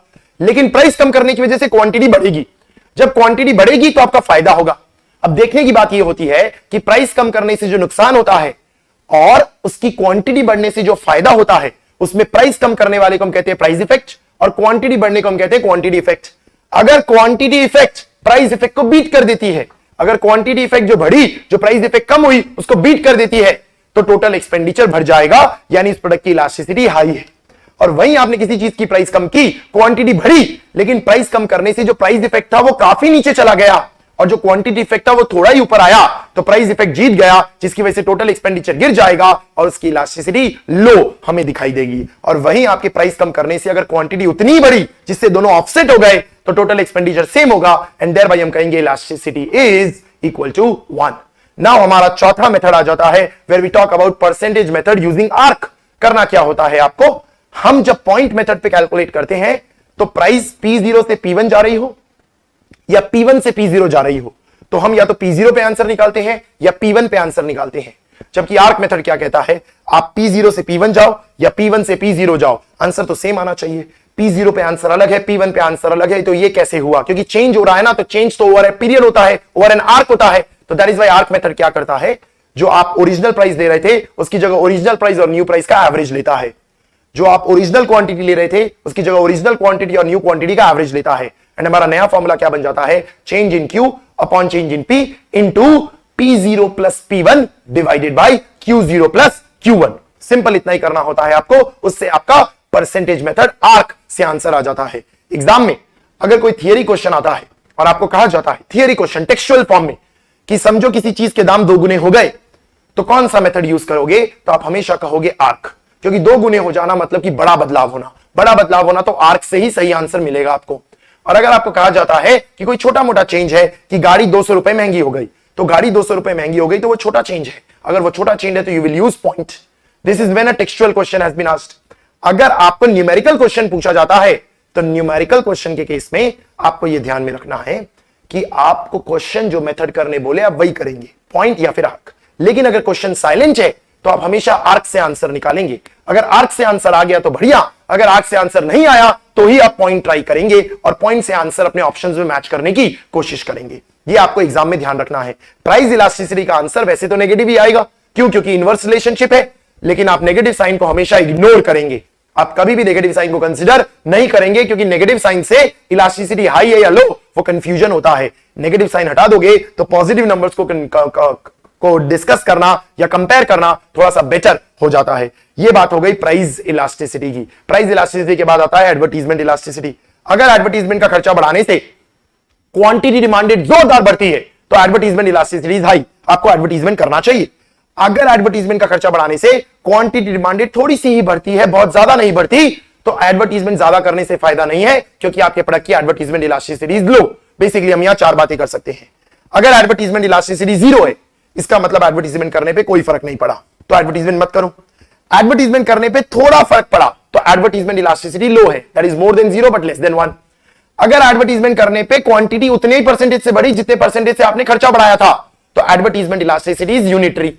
अगर एडवर्टीजमेंट करने से क्वांटिटी का परसेंटेज ज्यादा जोर से बढ़ा, तो advertisement elasticity is high, and thereby आप ज्यादा एडवर्टीजमेंट करेंगे तो आपको ज्यादा क्वांटिटी डिमांडेड में फर्क दिखाई देगा। यहां आंसर पॉजिटिव ही आएगा। अगर आपको क्वेश्चन बताता है पॉइंट तो पॉइंट, अदरवाइज आर्क, सेम ही फॉर्मुलाज रहने वाले हैं। अगर क्वेश्चन साइलेंट है तो पॉइंट मेथड से आंसर निकालोगे, अगर पॉइंट से आंसर नहीं आया तो ही आप आर्क से निकालोगे। तीसरा आ जाता है क्रॉस इलास्टिसिटी। क्रॉस इलास्टिसिटी में आप क्या करते हैं, सब्स्टिट्यूट गुड की प्राइस से अपनी क्वांटिटी देखते हैं, कॉम्प्लीमेंट्री गुड्स की प्राइस से अपनी क्वांटिटी देखते हैं, एंड अनरिलेटेड गुड्स की प्राइस से अपनी क्वांटिटी देखते हैं। जिसमें सब्स्टिट्यूट गुड से रिलेशनशिप डायरेक्ट है तो इलास्टिसिटी का आंसर भी पॉजिटिव आएगा, कॉम्प्लीमेंट्री गुड से रिलेशनशिप इनवर्स है तो इलास्टिसिटी का आंसर नेगेटिव आएगा, और अनरिलेटेड गुड से कोई फर्क नहीं पड़ता तो आंसर जीरो आएगा। So if your elasticity is less than zero, it is complementary goods. If your elasticity is zero, it is necessaries, unrelated goods, and if it is more than zero then it is substitute goods. जिसमें भी आपको देखो समझना है, arc से भी answer आता है, पॉइंट से भी। यहां आपको प्रेफर करना है आर्क, क्वेश्चन बताए तो वो, अदरवाइज प्रेफर करना है आर्क ओवर पॉइंट। जिसमें बड़ा इंपॉर्टेंट है, अगर कोई दो गुड्स परफेक्ट सब्स्टिट्यूट्स है तो आंसर प्लस इंफिनिटी आएगा, प्लस इंफिनिटी। अगर कोई दो गुड्स क्लोज सब्स्टिट्यूट्स है, क्लोज सब्स्टिट्यूट्स, तो आंसर प्लस मोर देन वन आएगा, प्लस मोर देन वन। अगर कोई दो गुड्स सब्स्टिट्यूट्स है लेकिन दूर के सब्स्टिट्यूट्स है, रिमोट सब्स्टिट्यूट्स है, तो answer plus less than one more than zero आएगा। वहीं अगर कोई रिलेशन ही है तो आंसर जीरो हो जाएगा। तो आपके दिमाग में एक रेंज बननी चाहिए, इंफिनिटी तक चला जाएगा परफेक्ट सब्स्टिट्यूट है, मोर देन वन होगा क्लोज सब्स्टिट्यूट है, less than one more than zero होगा रिमोट सब्स्टिट्यूट है, अनरिलेटेड होगा जीरो है। ऐसे ही अगर कॉम्प्लीमेंट्री गुड्स है एंड इतने ज्यादा भी कॉम्प्लीमेंट्री नहीं है, इतना ज्यादा क्लोज कॉम्प्लीमेंट्री नहीं है, तो more than zero but less than one होगा negative, more than zero less than one negative. अगर बहुत कॉम्प्लीमेंट्री है यानी काफी जनरली साथ साथ ही खरीदे जाते हैं, तो मोर देन वन नेगेटिव होगा, more than one negative sign. और अगर परफेक्ट कॉम्प्लीमेंट्री है यानी ये दोनों साथ में ही जाते हैं, उसके अलावा खरीद ही नहीं सकते, तो वो इंफिनिटी नेगेटिव होगा। इस तरीके से रेंज बन जाती है आपकी जब हम क्रॉस इलास्टिसिटी की बात करते हैं। क्रॉस इलास्टिसिटी के बाद हम डिस्कस करते हैं इनकम इलास्टिसिटी, कि इनकम बढ़ने से नॉर्मल गुड्स की क्वांटिटी, इंफीरियर गुड्स की क्वांटिटी और नेसेसरीज की क्वांटिटी पे क्या इंपैक्ट होता है। तो नॉर्मल गुड्स से रिलेशनशिप डायरेक्ट है तो आंसर पॉजिटिव आएगा, इंफीरियर गुड्स से रिलेशनशिप इनवर्स है तो आंसर नेगेटिव आएगा। अगेन रेंज बन जाती है, अगर लेस देन जीरो है तो इंफीरियर है, simple, less than zero inferior, equal to zero है मतलब नेसेसरीज है like salt, match box, needle, more than zero है बट लेस देन वन है मतलब नॉर्मल गुड्स नेसेसिटी है, नॉर्मल गुड्स नेसेसिटी है, इक्वल टू वन है तो यूनिटरी है, और वन से ज्यादा है मतलब नॉर्मल गुड्स लग्जरी है। तो वन से ज्यादा इलास्टिसिटी आई इनकम में तो लग्जरी है, इक्वल टू वन आई तो यूनिटरी है, less than one but more than zero है तो उस केस में नेसेसिटी है, इक्वल टू जीरो है तो नेसेसरी है, और अगर लेस देन जीरो है तो इंफीरियर गुड्स है। ये हमारा इनकम इलास्टिसिटी होता है। इनकम इलास्टिसिटी में आपको पॉइंट और आर्क में हमेशा पॉइंट को ही प्रेफर करना है, आर्क को प्रेफर नहीं करना है। ये हमारी चार इलास्टिसिटीज कंप्लीट हो जाती है, डिस्कस हो जाती है। आपको ध्यान में रखना है इनकम इलास्टिसिटी में नेगेटिव साइन इग्नोर नहीं करेंगे, क्रॉस इलास्टिसिटी में नेगेटिव साइन इग्नोर नहीं करेंगे, बट प्राइस इलास्टिसिटी में कभी भी नेगेटिव मार्क नहीं करेंगे, आप पॉजिटिव आंसर मार्क करेंगे, चाहे प्राइस इलास्टिसिटी पूछा हो या फिर कोएफिशिएंट ऑफ प्राइस इलास्टिसिटी पूछा हो। नेक्स्ट हमारा डिस्कशन आ जाता है what are the factors that affect elasticity of demand. हमें कुछ 8 पॉइंट्स ध्यान में रखने हैं। Higher the number of substitutes higher is the elasticity, जितने राइवल्स होंगे उतने आपके प्रोडक्ट की इलास्टिसिटी ज्यादा होगी। आपके प्रोडक्ट का नेचर लग्जरी है या नेसेसिटी, अगर नेसेसिटी है तो इलास्टिसिटी लो होगी, लग्जरी है तो इलास्टिसिटी हाई होगी। अगर आपको किसी चीज की आदत हो गई तो उसकी इलास्टिसिटी हमेशा लो होगी क्योंकि आप हैबिचुअल हो गए। आदतें समय के साथ बदलती है, कम समय में नहीं बदलती, इसलिए shorter the time period lower is the elasticity, longer the time period higher is the elasticity. अगर दो सामान कॉम्प्लीमेंट्री है यानी उनकी डिमांड टाइड है तो उस केस में उसकी प्राइस चेंज होगी भी तो भी आप उसे खरीदोगे ही, यानी उसकी इलास्टिसिटी लो होगी। किसी प्रोडक्ट का रेंज क्या है, अगर लो रेंज है या हाई रेंज है तो उसकी इलास्टिसिटी लो होगी, बट अगर मीडियम रेंज है तो उसकी इलास्टिसिटी हमेशा हाई होगी। यानी लो रेंज और हाई रेंज में इलास्टिसिटी लो होती है बट मीडियम रेंज में इलास्टिसिटी हाई होती है। नंबर ऑफ यूजेस अगर किसी प्रोडक्ट के ज्यादा है तो उसकी इलास्टिसिटी हमेशा हाई आने वाली है। किसी कॉमोडिटी का किसी बजट में क्या पोजीशन है, अगर पोजीशन छोटा है तो उस केस में उसकी इलास्टिसिटी भी छोटी होगी क्योंकि उससे इतना फर्क नहीं पड़ता, बट अगर किसी चीज का पोजीशन आपके बजट में बड़ा है तो उसकी प्राइस चेंज हो जाने से पूरा बजट हिल जाएगा, इसलिए इलास्टिसिटी हाई रहने वाली है। ये हमारे फैक्टर्स होते हैं जो इलास्टिसिटी को इंपैक्ट करते हैं। इसके बाद हमारा लास्ट एक थियरी टॉपिक आ जाता है डिमांड फोरकास्ट करना, और ये काफी इंपॉर्टेंट है। क्यों? क्योंकि हम ये पूरा चैप्टर एक प्रोड्यूसर के डिमांड फोरकास्टिंग के लिए पढ़ रहे हैं। डिमांड फोरकास्टिंग का मतलब क्या हुआ? पास्ट देख के फ्यूचर प्रेडिक्ट करना। आप पास्ट देख के जितना सही सही फ्यूचर प्रेडिक्ट करोगे उतनी बेहतर डिमांड फोरकास्टिंग करोगे। इसकी यूजफुलनेस क्या है? सही प्राइस डिसाइड कर पाओगे, सही एडवर्टाइजमेंट स्ट्रैटेजी बना पाओगे, कितनी कैपेसिटी रखनी है वो डिसाइड कर पाओगे, कैसे प्लानिंग करनी है वो डिसाइड कर पाओगे। इसका स्कोप क्या हो सकता है? आप इसे लोकल लेवल पे भी कर सकते हो, इंटरनेशनल लेवल पे भी कर सकते हो। वो तो डिपेंड करता है कि आपका मार्केट कितना बड़ा है और कितना खर्चा करना है आपको। खर्चा आपको फोरकास्ट पे तभी करना चाहिए जब उससे मिलने वाला बेनिफिट खर्चे को बीट करे, यानी कॉस्ट बेनिफिट एनालिसिस होना चाहिए। फोरकास्ट 3 तरीके के होते हैं। पूरे देश का प्रोडक्शन फोरकास्ट करना इज मैक्रो लेवल फोरकास्ट, इस टेक्सटाइल इंडस्ट्री का फोरकास्ट करना इज इंडस्ट्री लेवल फोरकास्ट, और किसी एक पर्टिकुलर एक्स कंपनी का फोरकास्ट करना is the firm level forecast. इसी तरीके से हम फोरकास्ट को टाइम पीरियड के बेसिस पे भी तोड़ सकते हैं। 1 साल तक का फोरकास्ट करना शॉर्ट टर्म, जो जनरली टैक्टिकल डिसीजन के लिए होता है, मीडियम लेवल डिसीजन के लिए होता है, और 5 साल के लिए फोरकास्ट करना इज लॉन्ग टर्म, जो जनरली स्ट्रैटेजिक डिसीजन के लिए होता है। बड़े बड़े प्रोजेक्ट्स में डिसीजन लिया जाता है, एक्विजिशन के लिए लिया जाता है। मेथड्स क्या होते हैं फोरकास्ट करने के? There are 6 methods of forecasting. ये 6 मेथड्स क्या है हमारे फोरकास्टिंग के? पहला, बायर इंटेंशन सर्वे करना। इसका मतलब डायरेक्ट मेथड है ये, सीधे बाहर से जाके पूछना तू खरीदेगा या नहीं, तेरे को पसंद आया या नहीं। इसके अंदर हम या तो सबको पूछते हैं तो it is complete enumeration method, अगर हम कुछ ही लोगों को पूछते हैं तो it is sample survey method, और कई बार हम अपने इनपुट्स का फोरकास्ट करते हैं जिससे हम अपने आउटपुट का अंदाजा लगाते हैं, तो उसे हम एंड यूज मेथड बोलते हैं। इस मेथड की कमी क्या है? बहुत महंगा होगा, बहुत समय लगेगा, और उसके बावजूद आपको शायद सही जवाब ना मिले, क्योंकि जो बायर होता है वो कई बार गलत इंफॉर्मेशन देता है, मिसलीड करता है, आपको सच नहीं बताता। ऐसे ही एक दूसरा मेथड होता है कि आप बायर से मत पूछो, अपने सेल्समैन से पूछो। सेल्समैन सबसे पूछो और सारे सेल्समैन से पूछ के एक नंबर तैयार करो। इसे हम कलेक्टिव ओपिनियन कहते हैं, या सेल्स फोर्स मेथड कहते हैं, या फिर ग्रास रूट अप्रोच कहते हैं। इसमें एक प्रॉब्लम क्या है मेथड में?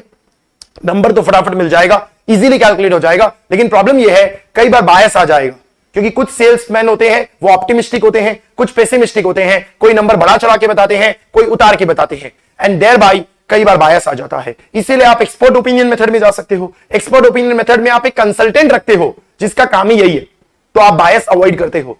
किसी तरह की पैनल मीटिंग नहीं करते कि मीटिंग करके डिसाइड करेंगे, जो एक्सपर्ट ने बोला उसको उठा लेते हो। इसका मतलब थोड़ा अनबायस्ड स्ट्रक्चर्ड डेटा यूज करते हो और किसी चीज का फोरकास्ट करने की कोशिश करते हो। जैसे कि एग्जांपल आपकी बुक में दिया हुआ है डेल्फी टेक्निक, जो ओलाफ हेल्मर ने यूएसए की एक कॉर्पोरेशन में बनाया था। इस तरीके से आप ये मेथड यूज कर सकते हो। स्टैटिस्टिकल मेथड सबसे ज्यादा ऑब्जेक्टिव होता है, इसमें बिल्कुल बायस नहीं होता है, जिसमें आप मैथमेटिक्स का इस्तेमाल करते हो, स्टैटिस्टिकल टूल्स का इस्तेमाल करते हो कि किसी चीज को क्रोनोलॉजी में लगाया और देखा अभी तक ऐसा हो रहा था तो अब ऐसा होगा। इसे हम एकदम नाइव अप्रोच कहते हैं या क्लासिकल मेथड कहते हैं, क्योंकि एकदम बेसिक तरीका है ये, नाइव एकदम सिंपल तरीका, एकदम बुद्धू तरीका है, जिसमें आप सिर्फ पैटर्न देखते हो, जिसमें पैटर्न में कई बार आप ग्राफ बनाए और ग्राफ को आगे फ्री हैंड बना लेते हो, तो that is free hand projection method. कई बार आप फिटिंग ट्रेंड इक्वेशन जैसे y is equal to mx plus c या रिग्रेशन एनालिसिस, इन सब कॉन्सेप्ट का यूज करते हो, जो काफी पॉपुलर है कैलकुलेशंस करने के लिए। जनरली जो फिटिंग ट्रेंड इक्वेशन है वो शॉर्ट टर्म के लिए यूज नहीं कर सकते, आप लॉन्ग टर्म के लिए यूज कर सकते हो, क्योंकि अब नॉर्मल डेटा उसे इंपैक्ट करता है। कई बार आपका प्रोडक्ट मार्केट में नया होता है तो आप कंट्रोल्ड एक्सपेरिमेंट मेथड यूज करते हो या मार्केट एक्सपेरिमेंट मेथड यूज करते हो, जिसमें आपको कंज्यूमर बिहेवियर की स्टडी का आइडिया लगता है, लेकिन यह महंगा होता है और काफी ज्यादा वक्त इसके अंदर बर्बाद हो सकता है, और कई बार आपके कस्टमर्स या फिर कॉम्पिटिटर इसको इन्फ्लुएंस कर सकते हैं। Barometric method of demand forecasting क्या होता है? बैरोमेट्रिक मेथड वैसे तो आपके चैप्टर 5 में ढंग से कवर किया हुआ है, जैसे कि मार्केट, निफ्टी या सेंसेक्स देखना और उसके बेसिस पे अंदाजा लगाना मार्केट कहां जाएगा, क्योंकि निफ्टी और सेंसेक्स क्या है? एक तरीके से मार्केट सिचुएशन का सिनेरियो समझाता है हमें। उसे देख के हमें पता चल सकता है कि इकोनॉमी में क्या होने वाला है, तेजी आने वाली है या मंदी। कई इंडिकेटर्स ऐसे होते हैं जो होने से पहले ही बता देते हैं क्या होगा, इन्हें हम लीडिंग इंडिकेटर कहते हैं। कई इंडिकेटर्स ऐसे होते हैं जो होने के साथ साथ मूव करते हैं, जिन्हें हम कोइंसिडेंटल इंडिकेटर या कॉन्करेंट इंडिकेटर कहते हैं। और कई इंडिकेटर्स कैसे होते हैं, हो जाने के बाद बताते हैं कि ऐसा हुआ, जैसे अनएम्प्लॉयमेंट का डेटा बाद में आता है, इन्फ्लेशन का डेटा बाद में आता है, तो बाद में पता चलता है अच्छा ऐसा हो गया, that is a lagging indicator. इन तीनों इंडिकेटर्स के बारे में हम डिटेल में चैप्टर नंबर 5 बिजनेस साइकिल्स में पढ़ते हैं। इसके बाद आपको थोड़ी सी थियरी दी है कि डिमांड की कई सारे कैटेगरीज होती हैं और किन फैक्टर से इन डिमांड को फर्क पड़ता है। ये इतना इंपॉर्टेंट नहीं है, ये आप सिर्फ क्विकली रीड कर लेंगे, उतना ही आपके लिए नेसेसरी है। जिसके साथ हमारा एक और यूनिट कंप्लीट हो जाता है, law of demand and elasticity of demand. हमारे लास्ट यूनिट पे आ जाते हैं, जो सबसे छोटा और सिंपल यूनिट है, फिर we talk about supply. Supply क्या है? क्वांटिटी जो विलिंग हो आप और एबल हो बेचने के लिए at a price for a period of time, जिसमें आपकी सप्लाई कभी भी आपके स्टॉक से ज्यादा नहीं हो सकती। स्टॉक एक स्टॉक कॉन्सेप्ट होता है और सप्लाई एक फ्लो कॉन्सेप्ट होता है। मेरी एबिलिटी स्टॉक में दिखती है और उस स्टॉक में से मैं जितना बेचना चाहता हूं किसी एक दाम पे for a period of time, उससे मेरी सप्लाई दिखती है। किन चीजों से सप्लाई को फर्क पड़ता है? खुद की प्राइस से। यहां रिलेशनशिप डायरेक्ट है, that is law of supply. Again one sided law है, क्वालिटेटिव स्टेटमेंट देता है, लेकिन यहां अपवर्ड स्लोपिंग सप्लाई को बनता है। बाकी और क्या फैक्टर्स है जिससे सप्लाई को फर्क पड़ता है? अगर मैं गेहूं उगा रहा हूं और चावल के दाम बढ़ गए तो मैं चावल उगाना चालू कर दूंगा, यानी गेहूं की क्वांटिटी क्या हो जाएगी? कम। There is inverse relationship. जिन चीजों से मैं मेरा सामान बनाता हूं अगर उसकी कॉस्टिंग बढ़ गई तो मेरा प्रॉफिट कम हो जाएगा, जिससे सप्लाई कम हो जाएगी। There is inverse relationship with cost. अगर मेरे प्रोडक्ट की टेक्नोलॉजी इंप्रूव हो जाती है, बनाने का तरीका इंप्रूव हो जाता है, तो कॉस्टिंग कम होगी क्योंकि वेस्टेज कम होगा एंड देयर बाय प्रॉफिट बढ़ने की वजह से सप्लाई बढ़ जाएगी, यानी डायरेक्ट रिलेशन है। गवर्नमेंट पॉलिसी से सप्लाई को फर्क पड़ता है। अगर टैक्सेस बढ़ गए तो सप्लाई कम हो जाएगी क्योंकि प्रॉफिट्स कम हो जाएंगे। सब्सिडी बढ़ गई तो सप्लाई बढ़ जाएगी क्योंकि प्रॉफिट्स बढ़ते हुए दिखाई देंगे। मेरी इंडस्ट्री में कंपटीशन ज्यादा है या कम, वो भी डिसाइड करता है कि मैं सप्लाई ज्यादा करूंगा या फिर कम। अगर साइज ऑफ द फर्म्स बढ़ रही है तो सप्लाई भी ऑटोमेटिकली बढ़ जाएगी। अगर सप्लायर को लगता है आने वाले समय में दाम बढ़ेंगे तो उस केस में वो आज नहीं बेचेगा, वो आने वाले समय में बेचेगा। यानी कि अगर आने वाले समय में दाम बढ़ने की उम्मीद है तो आज क्वांटिटी सप्लाई कम हो जाएगी, यानी द रिलेशनशिप इज इनवर्स। ऐसे कई चीजों से फर्क पड़ता है, इन सब को हम फैक्टर्स अफेक्टिंग सप्लाई कहते हैं। अगर खुद की प्राइस से फर्क पड़ा तो उसे हम कहते हैं एक्सपेंशन या contraction of supply, that is change in quantity supply.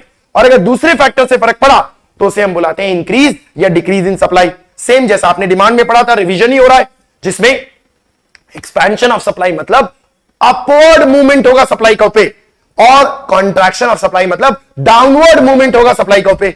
Increase in supply मतलब राइटवर्ड शिफ्ट होगा सप्लाई कर्व में, और डिक्रीज इन सप्लाई मतलब लेफ्टवर्ड शिफ्ट होगा सप्लाई कर्व में। ये हमारा सिंपल लॉ ऑफ सप्लाई है। What is price elasticity of supply? Copy paste जो आपने प्राइस इलास्टिसिटी ऑफ डिमांड में देखा, percentage change in quantity demanded divide by percentage change in price, change in Q upon change in P into P0 by Q0। Point method और arc method क्या हो जाएगा? Change in Q upon change in P into P0 plus P1 divide by Q0 plus Q1। Answer positive ही आएगा क्योंकि direct relation है और आप पॉजिटिव आंसर ही टिक करोगे। जिसमें पॉइंट या arc, you will prefer arc over point, क्योंकि प्राइजेस की बात की जा रही है इसलिए आर्क मेथड को प्रेफर किया जाता है ओवर पॉइंट। 5 तरह की इलास्टिसिटीज है। Perfectly elastic, horizontal straight line parallel to X axis.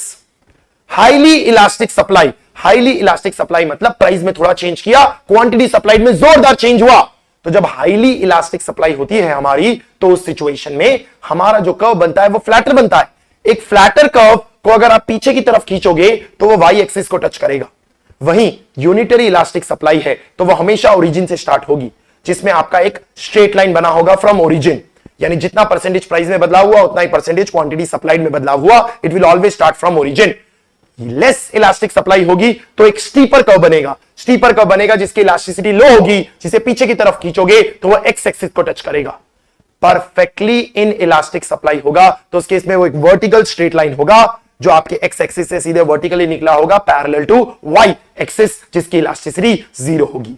इस तरीके से आपको 5 डिग्रीज मिल जाती है जो सिमिलर थी काफी हद तक जो हमने डिस्कस की थी with regard to elasticity of demand. तो ये रिपीटेटिव ही है, बड़ा सिंपल सा डिस्कशन होता है। अब जैसे हमने पढ़ा था factors affecting elasticity of demand, वैसे ही हम पढ़ते हैं factors affecting elasticity of supply.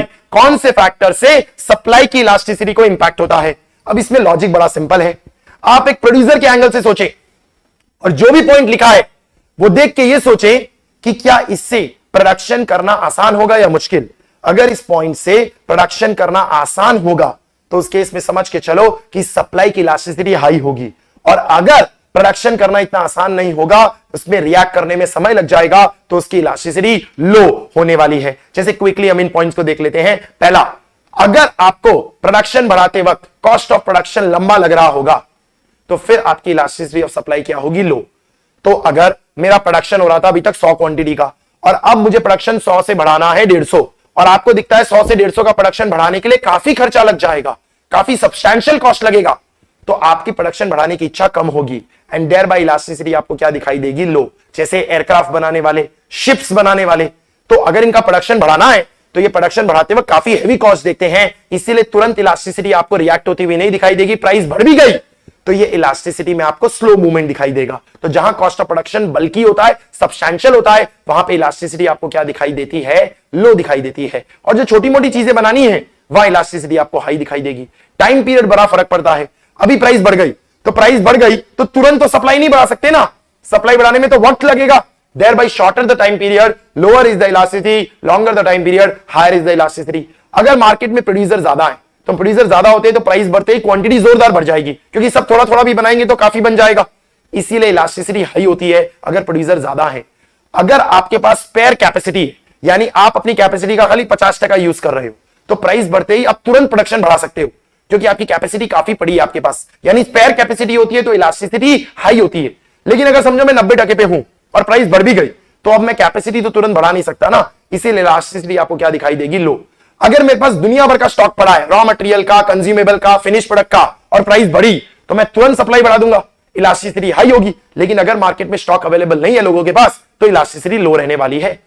कितनी आसानी से लेबर को कैपिटल और कैपिटल को लेबर के सामने यूज कर सकते हो, और कैसे उनकी कॉस्टिंग है, क्या उनकी रिलेटिव प्राइस है, अगर वो काफी सिंपल हुआ तो इलास्टिसिटी हाई होगी। क्योंकि अगर लेबर की जगह कैपिटल चल जाएगा, कैपिटल की जगह लेबर चल जाएगा, तो मैं तुरंत प्रोडक्शन बढ़ा दूंगा, इलास्टिसिटी विल बी हाई। अगर लेबर और कैपिटल आसानी से एक जगह से दूसरी जगह मूव कर सकते हैं, मोबिलिटी है, तो फिर उस केस में इजी हो गया तो प्राइस बढ़ने पे मैं तुरंत प्रोडक्शन बढ़ा पाऊंगा, तो इलास्टिसिटी हमें हाई दिखाई देगी। अगर फ्यूचर एक्सपेक्टेशन है कि प्राइसेस बढ़ने वाली है, तो फ्यूचर एक्सपेक्टेशन है अगर प्राइसेस बढ़ने वाली है तो मैं आज ज्यादा रिएक्ट नहीं करूंगा, क्योंकि मुझे क्या होगा, कल जब प्राइस बढ़ेगी तब बढ़ाएंगे ना, आज क्यों बढ़ाऊं। यानी फ्यूचर एक्सपेक्टेशन जब होती है प्राइसेस की तो इलास्टिसिटी लो रहती है हमारी।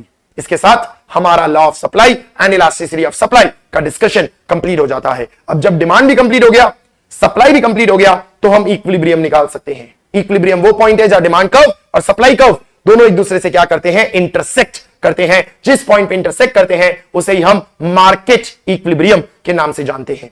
ये डिस्कशन मैं इस टॉपिक में नहीं ले रहा हूं, बिकॉज ये डिस्कशन हम चैप्टर 4 में डिटेल में लेंगे, तो ये मैं यहां नहीं ले रहा हूं, भले आपकी बुक में यहां दिया हुआ है, और यहां एक टॉपिक और दिया हुआ है सोशल एफिशिएंसी, ये भी मैं इसमें नहीं ले रहा हूं, क्योंकि ये इक्विलिब्रियम पे ही डिपेंड करता है। तो जब हम प्रोड्यूसर भी पढ़ लेंगे, चैप्टर 3 चैप्टर 4 भी पढ़ लेंगे, तब हम इसका रिवीजन कर लेंगे कि equilibrium price and social efficiency कैसे वर्क करती है। Before we close this session, एक छोटा सा इंपॉर्टेंट डिस्कशन है जो आपकी स्टडी मटेरियल में दिया हुआ है, ये आपको पता होना चाहिए। अब देखो यहां पर एक बहुत इंपॉर्टेंट चीज आपको दिखाई देगी। हमने यहां प्राइस प्लॉट किया है, क्वांटिटी सप्लाइड प्लॉट किया है। दो चीजें आपको दिखाई दे रही है, एक प्राइस और एक क्वांटिटी सप्लाइड।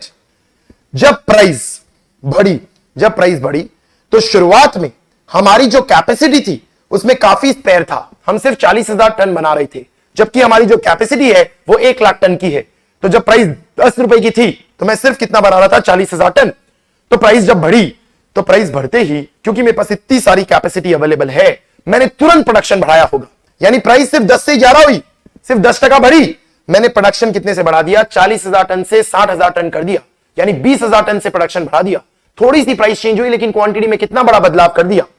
यानी कि शुरुआत में इलास्टिसिटी आपको क्या दिखाई दे रही है? हाई, क्योंकि स्पेयर कैपेसिटी अवेलेबल थी ना, तो थोड़ी सी भी प्राइस बढ़ते ही मैंने तुरंत प्रोडक्शन बढ़ाया प्रॉफिट कमाने के लिए, क्योंकि जगह थी मेरे पास। लेकिन जैसे जैसे आप ऊपर और पहुंच गए, आप कितनी कैपेसिटी पे पहुंच गए? 95 टन। अब प्राइस 15 से 20 हुई, सोचो इतना बड़ा जंप हुआ। पहले सिर्फ 10 से 11 1 रुपए बढ़ी थी और अभी 15 से 20 हो गई, तो भी आपने प्रोडक्शन सिर्फ 95 टन से कितना बढ़ाया? 98 टन। क्यों? क्योंकि आप मजबूर है। अब मजबूर क्यों है? क्योंकि आप फुल कैपेसिटी के पास पहुंच चुके हैं, स्पेयर कैपेसिटी नहीं है। तो प्राइस चेंज इतना बड़ा हुआ भी तो भी आपके प्रोडक्शन में, क्वांटिटी सप्लाइड में कोई खास चेंज नहीं हुआ। जो आपको दिखाई भी देगा, इलास्टिसिटी आपको लो दिखाई देगी, जिसमें आपको दिख रहा है शुरुआत के फेज में थोड़ा फ्लैटर बना है, फ्लैटर क्योंकि इलास्टिसिटी हाई है, और बाद के फेज में थोड़ा स्टीपर बना है क्योंकि इलास्टिसिटी लो है। यही फर्क हमने अभी थियरी में देखा था, जो आपकी बुक पे डायग्रामेटिकली भी आपको प्रोवाइड किया हुआ है। इस तरीके से इलास्टिसिटी हाई एंड इलास्टिसिटी लो का हमें थोड़ा सा आइडिया लग जाता है। तो ये आपको ध्यान में रखना है डायग्राम के अंदर कि शुरुआत में फ्लैटर कर्व है, इलास्टिसिटी हाई, और बाद में स्टीपर कर्व है, इलास्टिसिटी इज लो, क्योंकि शुरुआत में स्पेयर कैपेसिटी अवेलेबल थी और बाद में आप फुल कैपेसिटी पे पहुंच गए थे। देयर बाय आपको ये फर्क दिखाई देता है। डन। इसके साथ हमारा डिस्कशन रिवीजन चैप्टर 2 का पूरा कॉम्प्रिहेंसिवली कंप्लीट हो जाता है। जो हमने इक्विलिब्रियम प्राइस का डिस्कशन पेंडिंग रखा है, सोशल एफिशिएंसी का डिस्कशन पेंडिंग रखा है, वो हम चैप्टर नंबर 4 के साथ ही करने वाले हैं। होपफुली आपको पूरा डिस्कशन प्रॉपरली 100% कॉम्प्रिहेंसिवली समझ में आ गया होगा। पूरा चैप्टर आपका क्विकली रिवाइज हो गया होगा। अब आप घर पे आराम से इस चैप्टर को एक बार देख भी लेंगे तो भी आपका काम हो जाएगा। बच्चों, ये बहुत जरूरी होता है कि हम पढ़ाई करते वक्त गोल सेट करें, और हम जैसे गोल सेट करेंगे उसके हिसाब से ही हमें रिजल्ट्स मिलेंगे। कई बच्चे बड़ा एम नहीं बनाते एंड देयर बाय पोटेंशियल होने के बावजूद वो बड़ी चीजें अचीव नहीं कर पाते। आप बड़ा गोल बनाएं, बड़ा एम बनाएं कि मुझे यहां पहुंचना है, मुझे ये टारगेट लेना है। अब जितना बड़ा एम बनाओगे, जितना बड़ा गोल बनाओगे, उतने ज्यादा चांसेस हैं आप वहां तक पहुंच जाओगे। शायद नहीं भी पहुंचे तो भी सीखोगे बहुत कुछ, जिससे अगली बार जब आप ऐसा गोल बनाओगे तो आपके पास तजुर्बा होगा उसे अचीव करने का। अगर बड़े गोल बनाओगे ही नहीं तो कभी आप अपने पोटेंशियल को फुल्ली यूटिलाइज कर ही नहीं पाओगे। तो आप अपनी फाउंडेशन की एग्जाम में दिमाग में एक बड़ा टारगेट स्कोर बनाएं, दिमाग में सोचे मुझे यहां पहुंचना है, मुझे यह करना है, जिससे आप मेहनत करेंगे, एफर्ट डालेंगे, और वो मेहनत और एफर्ट से ही आपको रिजल्ट्स दिखाई देंगे। तो with this we will end today's session. We are very hopeful कि आपको इन सेशन से बहुत बेनिफिट मिलता है, और हम इसी तरीके से आने वाले समय में चैप्टर 3, चैप्टर 4 एंड चैप्टर 5 के भी रिवीजन कंटिन्यू करेंगे। जरूर से हमें कमेंट सेक्शन में बताएं कि आपको यह सेशन कैसा लगा, और इंतजार करें हमारे नेक्स्ट रिवीजन सेशन का, नेक्स्ट सब्जेक्ट्स के रिवीजन का, जैसे और जब हम उसे कंडक्ट करेंगे। Till then, take care, have a nice day.